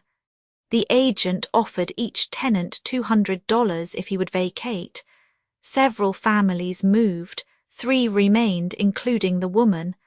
A month or 2 passed, and the agent again appeared. This time he said to the woman, "Will you break your lease for the sum of $1,500? It flashed upon her, "Here comes the $2,000. She remembered having said to friends in the house, "We will all act together if anything more is said about leaving." So her lead was to consult her friends. These friends said, "Well, if they have offered you $1,500, they will certainly give $2,000. So she received a check for $2,000 for giving up the apartment. It was certainly a remarkable working of the law, and the apparent injustice was merely opening the way for her demonstration. It proved that there is no loss, and when man takes his spiritual stand, he collects all that is his from this great reservoir of good. I will restore to you the years the locusts have eaten. The locusts are the doubts, fears, resentments, and regrets of mortal thinking. These adverse thoughts alone rob man, for no man gives to himself but himself, and no man takes away from himself but himself. Man is here to prove God and to bear witness to the truth, and he can only prove God by bringing plenty out of lack and justice out of injustice. Prove me now herewith, saith the Lord of hosts, if I will not open you the windows of heaven and pour out a blessing, that there shall not be room enough to receive it. A perfect self-expression or the divine design, no wind can drive my bark astray nor change the tide of destiny. There is for each man perfect self-expression. There is a place which he is to fill and no one else can fill, something which he is to do which no one else can do. It is his destiny. This achievement is held, a perfect idea in divine mind, awaiting man's recognition. As the imaging faculty is the creative faculty, it is necessary for man to see the idea before it can manifest, so man's highest demand is for the divine design of his life. He may not have the faintest conception of what it is, for there is possibly some marvelous talent hidden deep within him. His demand should be, "Infinite Spirit, open the way for the divine design of my life to manifest. Let the genius within me now be released. Let me see clearly the perfect plan." The perfect plan includes health, wealth, love, and perfect self-expression. This is the square of life, which brings perfect happiness. When one has made this demand, he may find great changes taking place in his life, for nearly every man has wandered far from the divine design. I know in one woman's case it was as though a cyclone had struck her affairs, but readjustments came quickly, and new and wonderful conditions took the place of old ones. Perfect self-expression will never be labour, but of such absorbing interest that it will seem almost like play. The student knows also, as man comes into the world financed by God, the supply needed for his perfect self-expression will be at hand. Many a genius has struggled for years with the problem of supply, when his spoken word and faith would have released quickly the necessary funds. For example, after the class one day a man came to me and handed me a cent.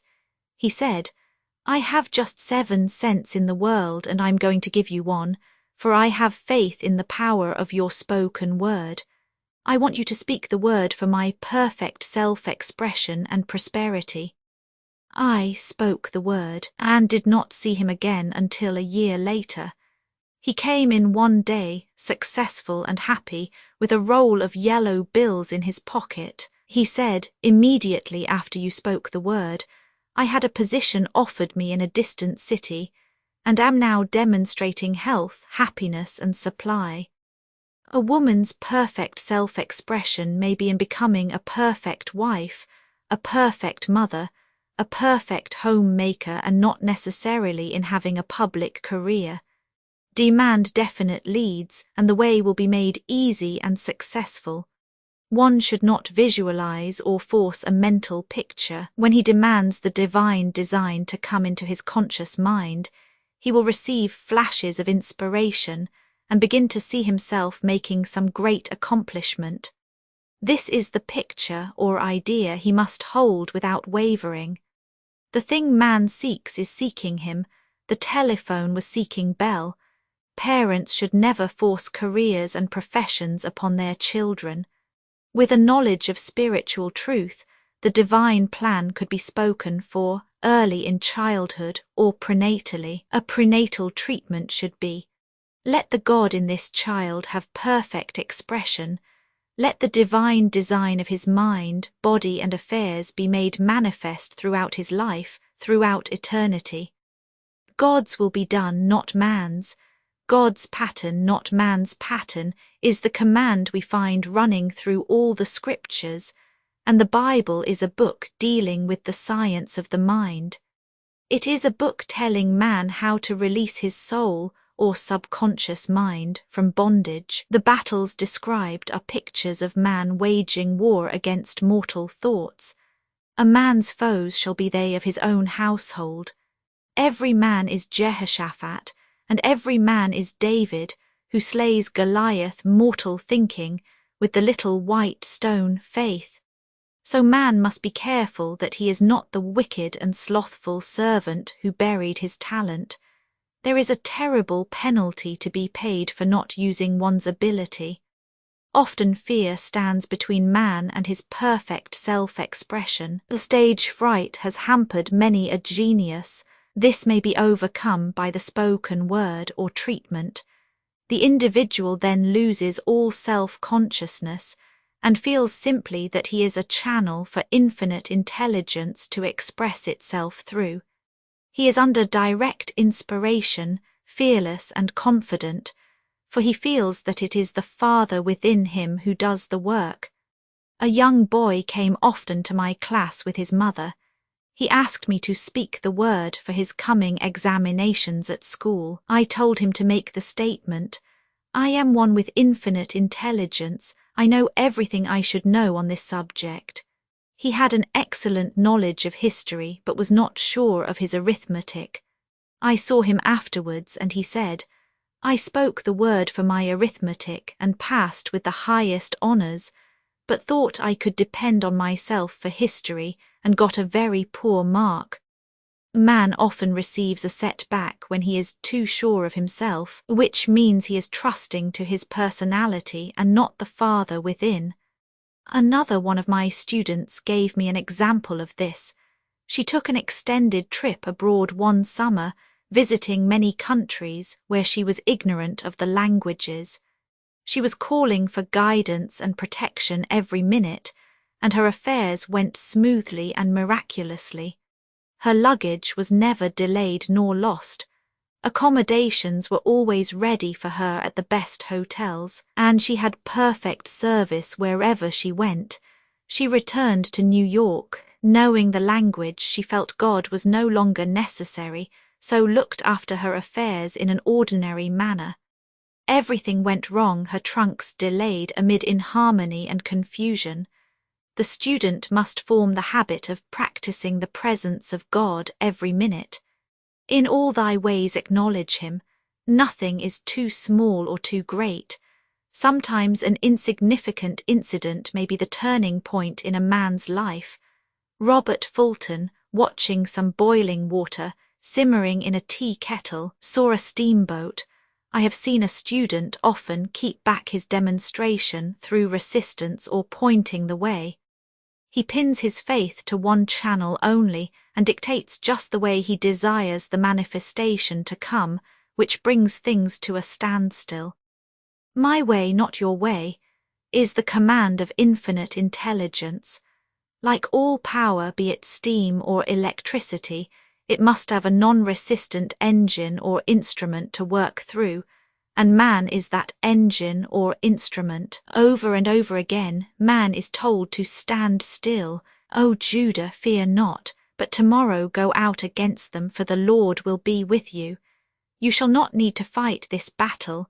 Set yourselves, stand ye still, and see the salvation of the Lord with you.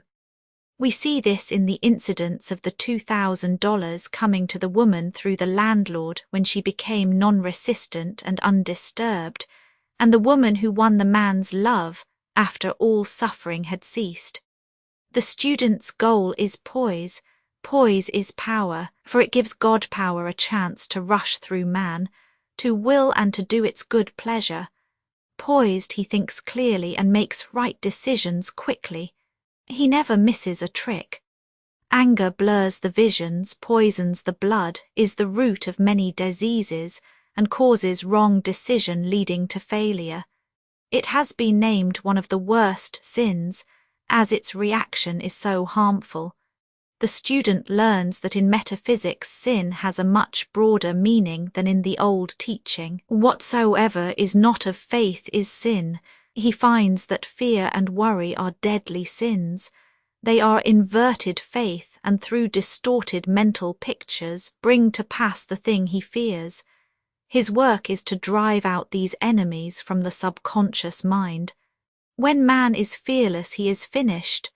Maeterlinck says that man is God afraid. So, as we read in the previous chapters, man can only vanquish fear by walking up to the thing he is afraid of. When Jehoshaphat and his army prepared to meet the enemy, singing "Praise the Lord, for his mercy endureth forever," they found their enemies had destroyed each other and there was nothing to fight. For example, a woman asked a friend to deliver a message to another friend. The woman feared to give the message as the reasoning mind said, "Don't get mixed up in this affair, don't give that message." She was troubled in spirit, for she had given her promise. At last she determined to walk up to the lion and call on the law of divine protection. She met the friend to whom she was to deliver the message. She opened her mouth to speak it when her friend said, "So-and-so has left town." This made it unnecessary to give the message, as the situation depended upon the person being in town. As she was willing to do it, she was not obliged to. As she did not fear, the situation vanished. The student often delays his demonstration through a belief in incompletion. He should make this statement: "In divine mind there is only completion, therefore my demonstration is completed. My perfect work, my perfect home, my perfect health." Whatever he demands are perfect ideas registered in divine mind and must manifest, under grace in a perfect way. He gives thanks he has already received on the invisible and makes active preparation for receiving on the visible. One of my students was in need of a financial demonstration. She came to me and asked why it was not completed. I replied, "Perhaps you are in the habit of leaving things unfinished, and the subconscious has gotten into the habit of not completing as the without so the within." She said, "You are right. I often begin things and never finish them. I'll go home and finish something I commenced weeks ago, and I know it will be symbolic of my demonstration." So she sewed assiduously, and the article was soon completed. Shortly after, the money came in a most curious manner.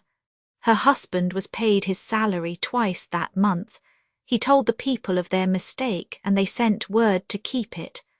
When man asks, believing, he must receive, for God creates his own channels. I have been sometimes asked, suppose one has several talents, how is he to know which one to choose?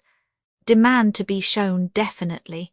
Say, "Infinite Spirit, give me a definite lead, reveal to me my perfect self-expression, show me which talent I am to make use of now." I have known people to suddenly enter a new line of work and be fully equipped with little or no training. So make the statement, "I am fully equipped for the divine plan of my life," and be fearless in grasping opportunities. Some people are cheerful givers, but bad receivers. They refuse gifts through pride or some negative reason, thereby blocking their channels, and invariably find themselves eventually with little or nothing.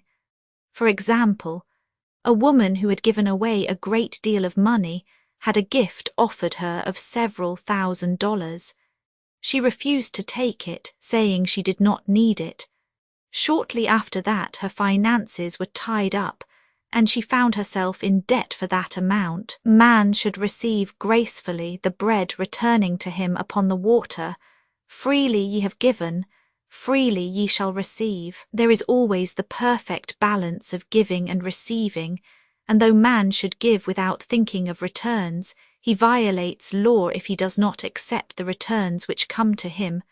For all gifts are from God, man being merely the channel. A thought of lack should never be held over the giver. For example, when the man gave me the 1 cent, I did not say, "Poor man, he cannot afford to give me that." I saw him rich and prosperous with his supply pouring in. It was this thought which brought it. If one has been a bad receiver, he must become a good one, and take even a postage stamp if it is given him, and open up his channels for receiving. The Lord loveth a cheerful receiver as well as a cheerful giver. I have often been asked why one man is born rich and healthy and another poor and sick. Where there is an effect, there is always a cause. There is no such thing as chance.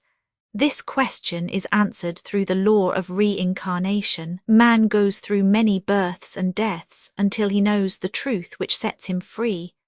He is drawn back to the earth plane through unsatisfied desire, to pay his karmic debts, or to fulfill his destiny. The man born rich and healthy has had pictures in his subconscious mind, in his past life of health and riches, and the poor and sick man of disease and poverty. Man manifests on any plane the sum total of his subconscious beliefs. However, birth and death are man-made laws, for the wages of sin is death. The Adamic fall in consciousness through the belief in 2 powers. The real man, spiritual man, is birthless and deathless. He never was born and has never died. As he was in the beginning, he is now and ever shall be. So through the truth, man is set free from the law of karma, sin and death, and manifests the man made in his image and likeness. Man's freedom comes through fulfilling his destiny, bringing into manifestation the divine design of his life. His Lord will say unto him, "Well done, thou good and faithful servant, thou hast been faithful over a few things. I will make thee ruler over many things, death itself. Enter thou into the joy of thy Lord, eternal life." Denials and affirmations, "Thou shalt also decree a thing, and it shall be established unto thee." All the good that is to be made manifest in man's life is already an accomplished fact in divine mind, and is released through man's recognition or spoken word, so he must be careful to decree that only the divine idea be made manifest, for often he decrees through his idle words, failure or misfortune. It is therefore of the utmost importance to word one's demands correctly, as stated in a previous chapter. If one desires a home, friend, position, or any other good thing, make the demand for the divine selection. For example, Infinite Spirit, open the way for my right home, my right friend, my right position. I give thanks it now manifests under grace in a perfect way. The latter part of the statement is most important. For example, I knew a woman who demanded $1,000. Her daughter was injured and they received $1,000 indemnity, so it did not come in a perfect way. The demand should have been worded in this way.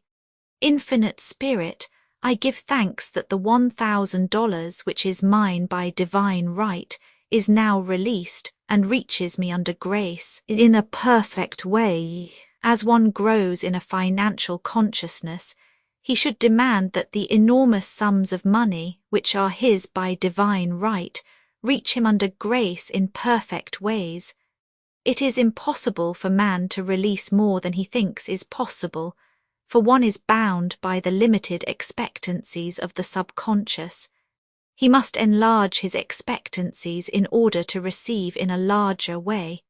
Man so often limits himself in his demands. For example, a student made the demand for $600 by a certain date. He did receive it, but heard afterwards that he came very near receiving $1,000, but he was given just $600 as the result of his spoken word. They limited the Holy One of Israel. Wealth is a matter of consciousness. The French have a legend giving an example of this. A poor man was walking along a road when he met a traveller who stopped him and said, "My good friend, I see you are poor. Take this gold nugget, sell it, and you will be rich all your days." The man was overjoyed at his good fortune and took the nugget home. He immediately found work and became so prosperous that he did not sell the nugget. Years passed and he became a very rich man. One day he met a poor man on the road. He stopped him and said, "My good friend, I will give you this gold nugget, which, if you sell, will make you rich for life." The mendicant took the nugget, had it valued, and found it was only brass. So we see, the first man became rich through feeling rich, thinking the nugget was gold. Every man has within himself a gold nugget. It is his consciousness of gold, of opulence, which brings riches into his life. In making his demands, man begins at his journey's end, that is, he declares he has already received. Before ye call, I shall answer. Continually affirming establishes the belief in the subconscious. It would not be necessary to make an affirmation more than once if one had perfect faith. One should not plead or supplicate, but give thanks repeatedly that he has received. The desert shall rejoice and blossom as the rose. This rejoicing which is yet in the desert state of consciousness opens the way for release. The Lord's Prayer is in the form of command and demand. Give us this day our daily bread, and forgive us our debts as we forgive our debtors, and ends in praise. For thine is the kingdom and the power and the glory forever. Amen. Concerning the works of my hands command ye me. So prayer is command and demand, praise and thanksgiving. The student's work is in making himself believe that, with God, all things are possible. This is easy enough to state in the abstract, but a little more difficult when confronted with a problem. For example, it was necessary for a woman to demonstrate a large sum of money within a stated time. She knew she must do something to get a realization, for realization is manifestation, and she demanded a lead. She was walking through a department store when she saw a very beautiful pink enamel paper cutter. She felt the pull towards it. The thought came, I haven't a paper cutter good enough to open letters containing large checks. So she bought the paper cutter, which the reasoning mind would have called an extravagance. When she held it in her hand, she had a flash of a picture of herself opening an envelope containing a large check, and in a few weeks she received the money. The pink paper cutter was her bridge of active faith. Many stories are told of the power of the subconscious when directed in faith. For example, a man was spending the night in a farmhouse. The windows of the room had been nailed down, and in the middle of the night he felt suffocated and made his way in the dark to the window. He could not open it, so he smashed the pane with his fist, drew in draughts of fine fresh air, and had a wonderful night's sleep. The next morning he found he had smashed the glass of a bookcase and the window had remained closed during the whole night. He had supplied himself with oxygen simply by his thought of oxygen. When a student starts out to demonstrate, he should never turn back. Let not that man who wavers think that he shall receive anything of the Lord. A coloured student once made this wonderful statement: when I asks the Father for anything, I puts my foot down and I says, Father, I'll take nothing less than I've asked for but more. So man should never compromise. Having done all stand. This is sometimes the most difficult time of demonstrating. The temptation comes to give up, to turn back, to compromise. He also serves who only stands and waits. Demonstrations often come at the 11th hour because man then lets go, that is, stops reasoning, and infinite intelligence has a chance to work. Man's dreary desires are answered drearily, and his impatient desires, long delayed or violently fulfilled. For example, a woman asked me why it was she was constantly losing or breaking her glasses. We found she often said to herself and others with vexation, I wish I could get rid of my glasses. So her impatient desire was violently fulfilled.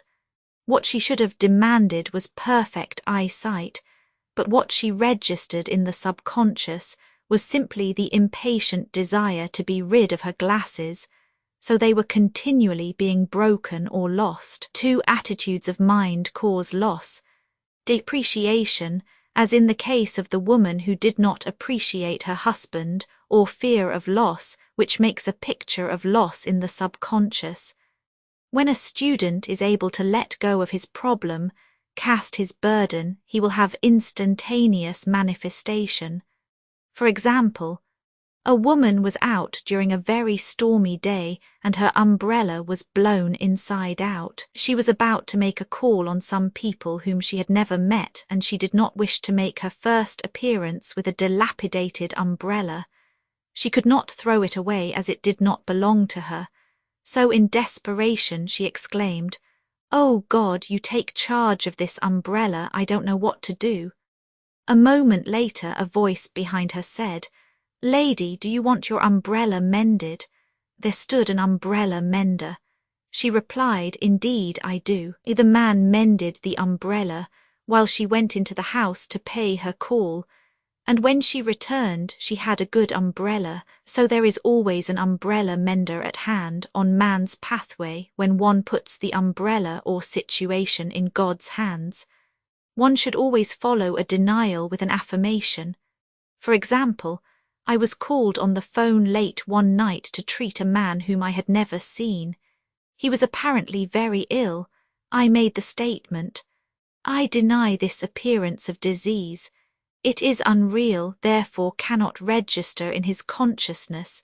This man is a perfect idea in divine mind, pure substance expressing perfection. There is no time or space in divine mind. Therefore the word reaches instantly its destination and does not return void." I have treated patients in Europe and have found that the result was instantaneous. I am asked so often the difference between visualizing and visioning. Visualizing is a mental process governed by the reasoning or conscious mind. Visioning is a spiritual process governed by intuition or the superconscious mind. The student should train his mind to receive these flashes of inspiration and work out the divine pictures through definite leads. When a man can say, "I desire only that which God desires for me," his false desires fade from the consciousness, and a new set of blueprints is given him by the master architect, the God within. God's plan for each man transcends the limitation of the reasoning mind and is always the square of life containing health, wealth, love, and perfect self-expression. Many a man is building for himself in imagination a bungalow when he should be building a palace. If a student tries to force a demonstration through the reasoning mind, he brings it to a standstill. "I will hasten it," saith the Lord. He should act only through intuition or definite leads. Rest in the Lord and wait patiently. Trust also in him, and he will bring it to pass. I have seen the law work in the most astonishing manner. For example, a student stated that it was necessary for her to have $100 by the following day. It was a debt of vital importance which had to be met. I spoke the word, declaring spirit was never too late, and that the supply was at hand. That evening she phoned me of the miracle. She said that the thought came to her to go to her safe deposit box at the bank to examine some papers. She looked over the papers, and at the bottom of the box was a new $100 bill. She was astounded and said she knew she had never put it there, for she had gone through the papers many times. It may have been a materialization, as Jesus Christ materialized the loaves and fishes. Man will reach the stage where his word is made flesh, or materialized instantly. The fields ripe with the harvest will manifest immediately, as in all of the miracles of Jesus Christ. There is a tremendous power alone in the name Jesus Christ. It stands for truth made manifest. He said, "Whatsoever ye ask the Father in my name, he will give it to you."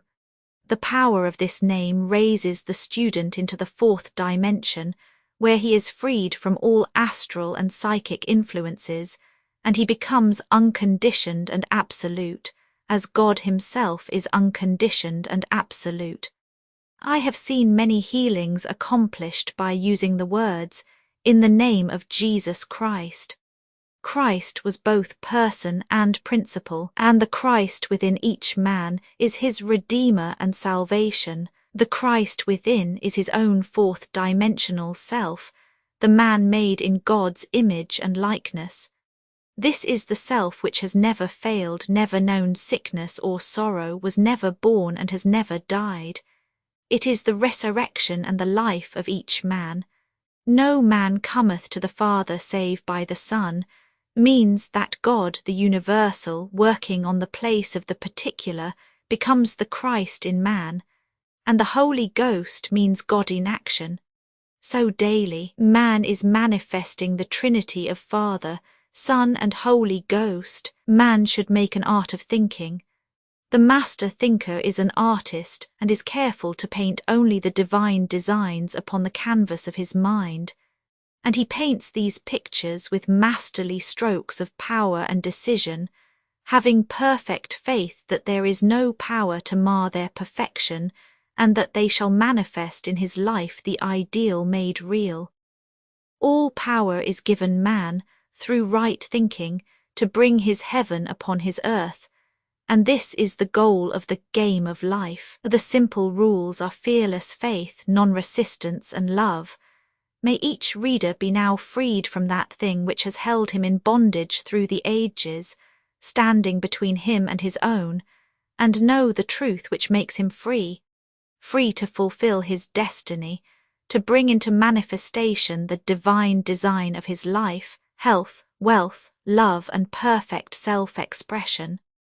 Be ye transformed by the renewing of your mind. If for prosperity, God is my unfailing supply, and large sums of money come to me quickly under grace in perfect ways. For right conditions, every plan my Father in heaven has not planned shall be dissolved and dissipated, and the divine idea now comes to pass. For right conditions, only that which is true of God is true of me, for I and the Father are one. For faith, as I am one with God, I am one with my good, for God is both the giver and the gift. I cannot separate the giver from the gift. For right conditions, divine love now dissolves and dissipates every wrong condition in my mind, body, and affairs. Divine love is the most powerful chemical in the universe and dissolves everything which is not of itself. For health, divine love floods my consciousness with health, and every cell in my body is filled with light. For the eyesight, my eyes are God's eyes, I see with the eyes of spirit. I see clearly the open way. There are no obstacles on my pathway. I see clearly the perfect plan. For guidance, I am divinely sensitive to my intuitive leads and give instant obedience to thy will. For the hearing, my ears are God's ears, I hear with the ears of spirit. I am non-resistant and am willing to be led. I hear glad tidings of great joy. For right work, I have a perfect work in a perfect way. I give a perfect service for perfect pay. For freedom from all bondage, I cast this burden on the Christ within and I go free. One secret of her success was that she was always herself. Colloquial, informal, friendly, and humorous, she herself was very spiritual, and taught by familiar, practical, and everyday examples. Emmett Fox on Florence Scovel Shinn, books by Florence Scovel Shinn, The Game of Life, and How to Play IT, The Power of the Spoken Word. Your word is your one, the secret door to success. The writings of Florence Scovel Shinn. 1 vol. Edition, The Game of Life. Cassette tape, Divorce and Company. Publishers Marina Del Rey, California 90294 to 0550. Transcribers notes pg8 changed. Victim of distorted imagination. 2. Victim of distorted imagination. pg86 changed. The Holy One of Israel 2. The Holy One of Israel updated editions will replace the previous one. The old editions will be renamed. Creating the works from print editions not protected by U.S. copyright law means that no one owns a United States copyright in these works, so the Foundation and you can copy and distribute it in the United States without permission and without paying copyright royalties. Special rules, set forth in the general terms of use part of this license, apply to copying and distributing project and may not be used if you charge for an e-book, except by following the terms of the trademark license, including paying royalties for use copies of this e-book. Complying with the trademark license is very easy. You may use this e-book for nearly any purpose, such as creation of derivative works, reports, performances, and research.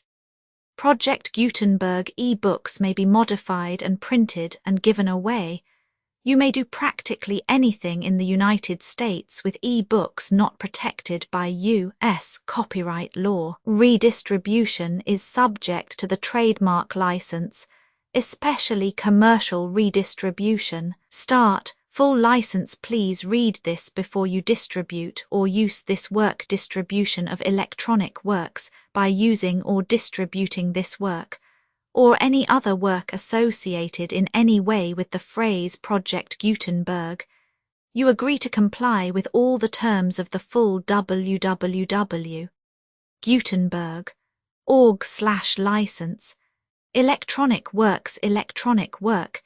You indicate that you have read, understand, agree to and accept all the terms of this license and intellectual property, trademark/copyright agreement. If you do not agree to abide by all the terms of this agreement, you must cease using and return or possession. If you paid a fee for obtaining a copy of or access to by the terms of this agreement, you may obtain a refund from the person or entity to whom you paid the fee as set forth in paragraph 1. 8.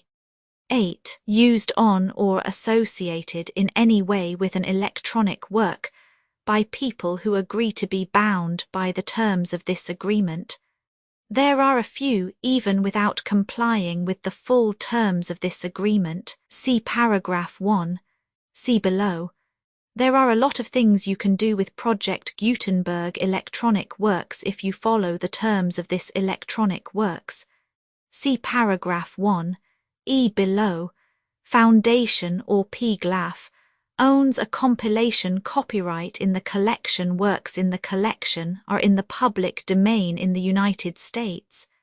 If an individual work is unprotected by copyright law in the United States and you are located in the United States, we do not claim a right to prevent you from copying, distributing, performing, displaying, or creating derivative works based on the work as long as works in compliance with the terms of this agreement, for keeping the comply with the terms of this agreement, by keeping this work in the you share it without charge with others. 1. D.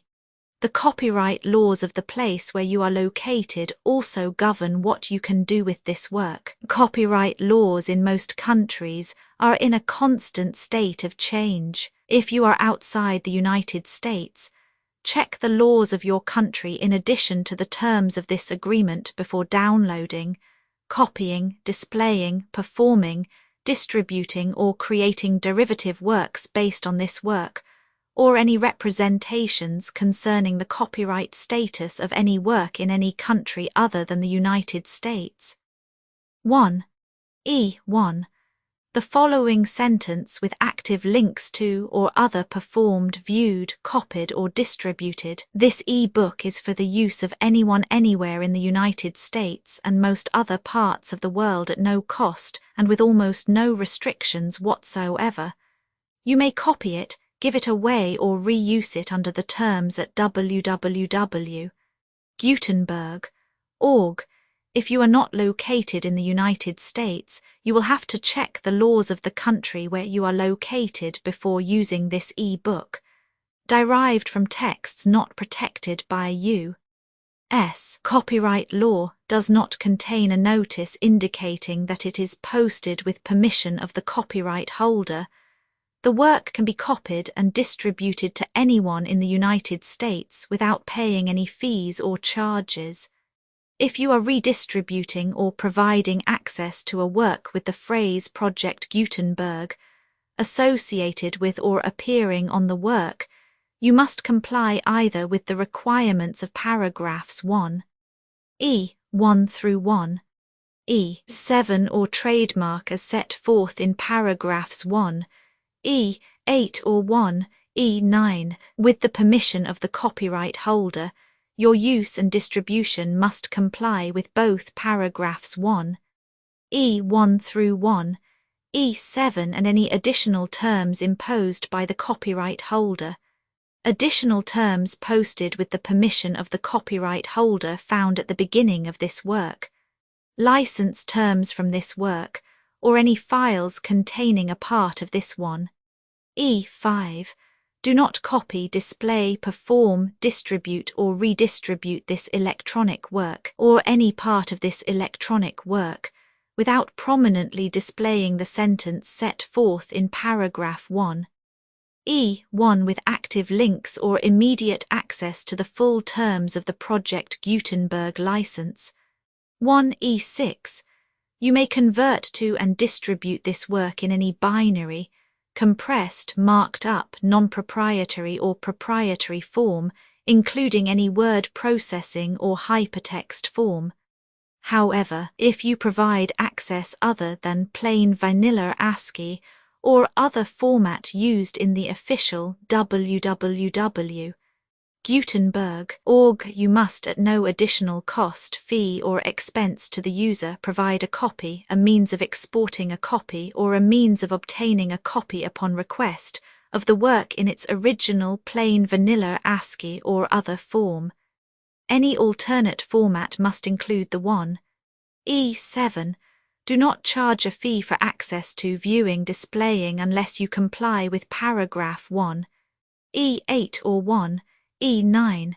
1. E8. You may charge a reasonable fee for copies of or provided that you pay a royalty fee of 20% of the gross profits you derive from you, already used to calculate your applicable taxes.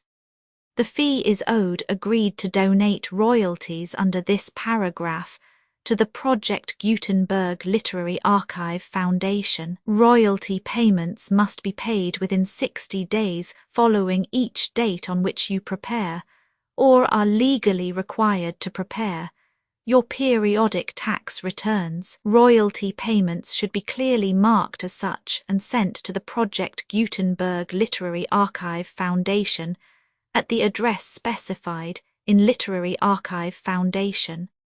You provide a full refund of any money paid by a user who notifies you in writing or by email within 30 days of receipt that he license. You must require such a user to return or destroy all copies of the works possessed in a physical medium and discontinue works you provide, in accordance with paragraph 1. F3. A full refund of any money paid for a work or a replacement copy if a defect in the electronic work is discovered and reported to you within 90 days of receipt of the work. You comply with all other terms of this agreement for free. 1E9. If you wish to charge a fee or distribute a Project Gutenberg trademark electronic work or group of works on different terms than are set forth in this agreement, you must obtain permission in writing forth in section 3 below. 1. Effort to identify, do copyright research on, transcribe and proofread works not protected by U.S. copyright law in creating the project electronic works, and the medium on which they may be stored may contain defects, such as but not limited to incomplete, inaccurate or corrupt data, transcription errors, a copyright or other intellectual property infringement, a defective or damaged disk or other medium, a computer virus or computer codes that damage or cannot be read by your equipment. 1. F2. Limited warranty, disclaimer of damages except for the right of replacement or refund described in paragraph 1. F3. The Project Gutenberg Literary Archive Foundation, the owner of the Project Gutenberg trademark, and any other party distributing a Project Gutenberg trademark electronic work under this agreement, disclaim all liability to you for damages, costs and expenses, including legal fees. You agree that you have no remedies for negligence, strict liability, breach of warranty or breach of contract, except those provided in paragraph 1. F3. You agree that the foundation, the trademark owner, and any distributor under this agreement will not be liable to you for actual, direct, indirect, consequential, punitive or incidental damages, even if you give notice of the possibility of such damage. 1. F3. Limited right of replacement or refund if you discover a defect in this electronic work within 90 days of receiving it. You can receive a refund of the money, if any, you paid for it by sending a written explanation to the person you received the work from. If you received the work on a physical medium, you must return the medium with your written explanation. The person or entity that provided you with the defective work may elect to provide a replacement copy in lieu of a refund. If you received the work electronically, the person or entity providing it to you may choose to give you a second opportunity to receive the work electronically in lieu of a refund. If the second copy is also defective, you may demand a refund in writing without further opportunities to fix the problem. 1. F4. except for the limited right of replacement or refund set forth in paragraph 1. F3. This work is provided to you as is with no other warranties of any kind, express or implied, including but not limited to warranties of merchantability or fitness for any purpose. 1. F. 5. Some states do not allow disclaimers of certain implied warranties, or the exclusion or limitation of certain types of damages. If any disclaimer or limitation set forth in this agreement violates the law of the state applicable to this agreement, the agreement shall be interpreted to make the maximum disclaimer or limitation permitted by the applicable state law. The invalidity or unenforceability of any provision of this agreement shall not void the remaining provisions. 1. F. 6.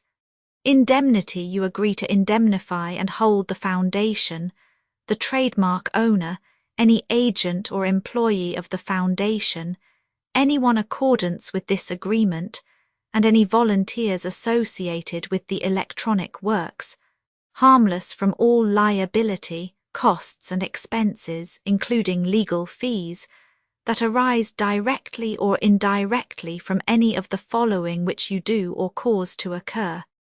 A. Distribution of this defect you cause. Electronic works in formats readable by the widest variety of computers, including obsolete, old, middle-aged and new computers. It exists because of the efforts of hundreds of volunteers and donations from people in all walks of life. Volunteers and financial support to provide volunteers with the remain freely available for generations to come. In 2001, the Project Gutenberg Literary Archive Foundation was created to provide a secure archive foundation and how your efforts and donations can help. See sections 3 and 4 and the Foundation information page at www.gutenberg.org. 501, c. 3. Educational corporation organized under the laws of the state of Mississippi and granted tax-exempt status by the Internal Revenue Service. The Foundation's EIN or Federal Tax Identification Archive Foundation are tax-deductible to the full extent permitted by U.S. federal laws and your state's laws. The Foundation's business office is located at 41 Watchung Plaza #516, Montclair NJ 07042 USA, +1 862 621 to 9288.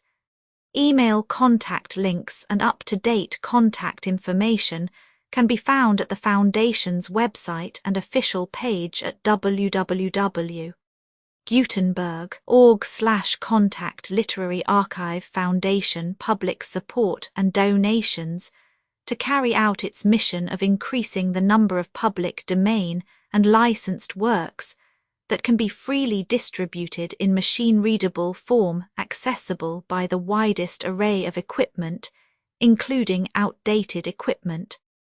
Many small donations, $1 to $5,000, are particularly important to maintaining tax-exempt status with the IRS. The Foundation is committed to complying with the laws regulating charities and charitable donations in all 50 states of the United States. Compliance requirements are not uniform, and it takes a considerable effort, much paperwork and many fees to meet and keep up with these requirements.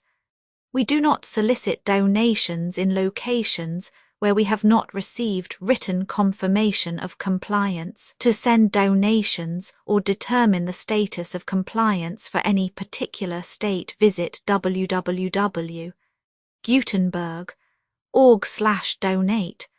While we cannot and do not solicit contributions from states where we have not met the solicitation requirements, We know of no prohibition against accepting unsolicited donations from donors in such states who approach us with offers to donate.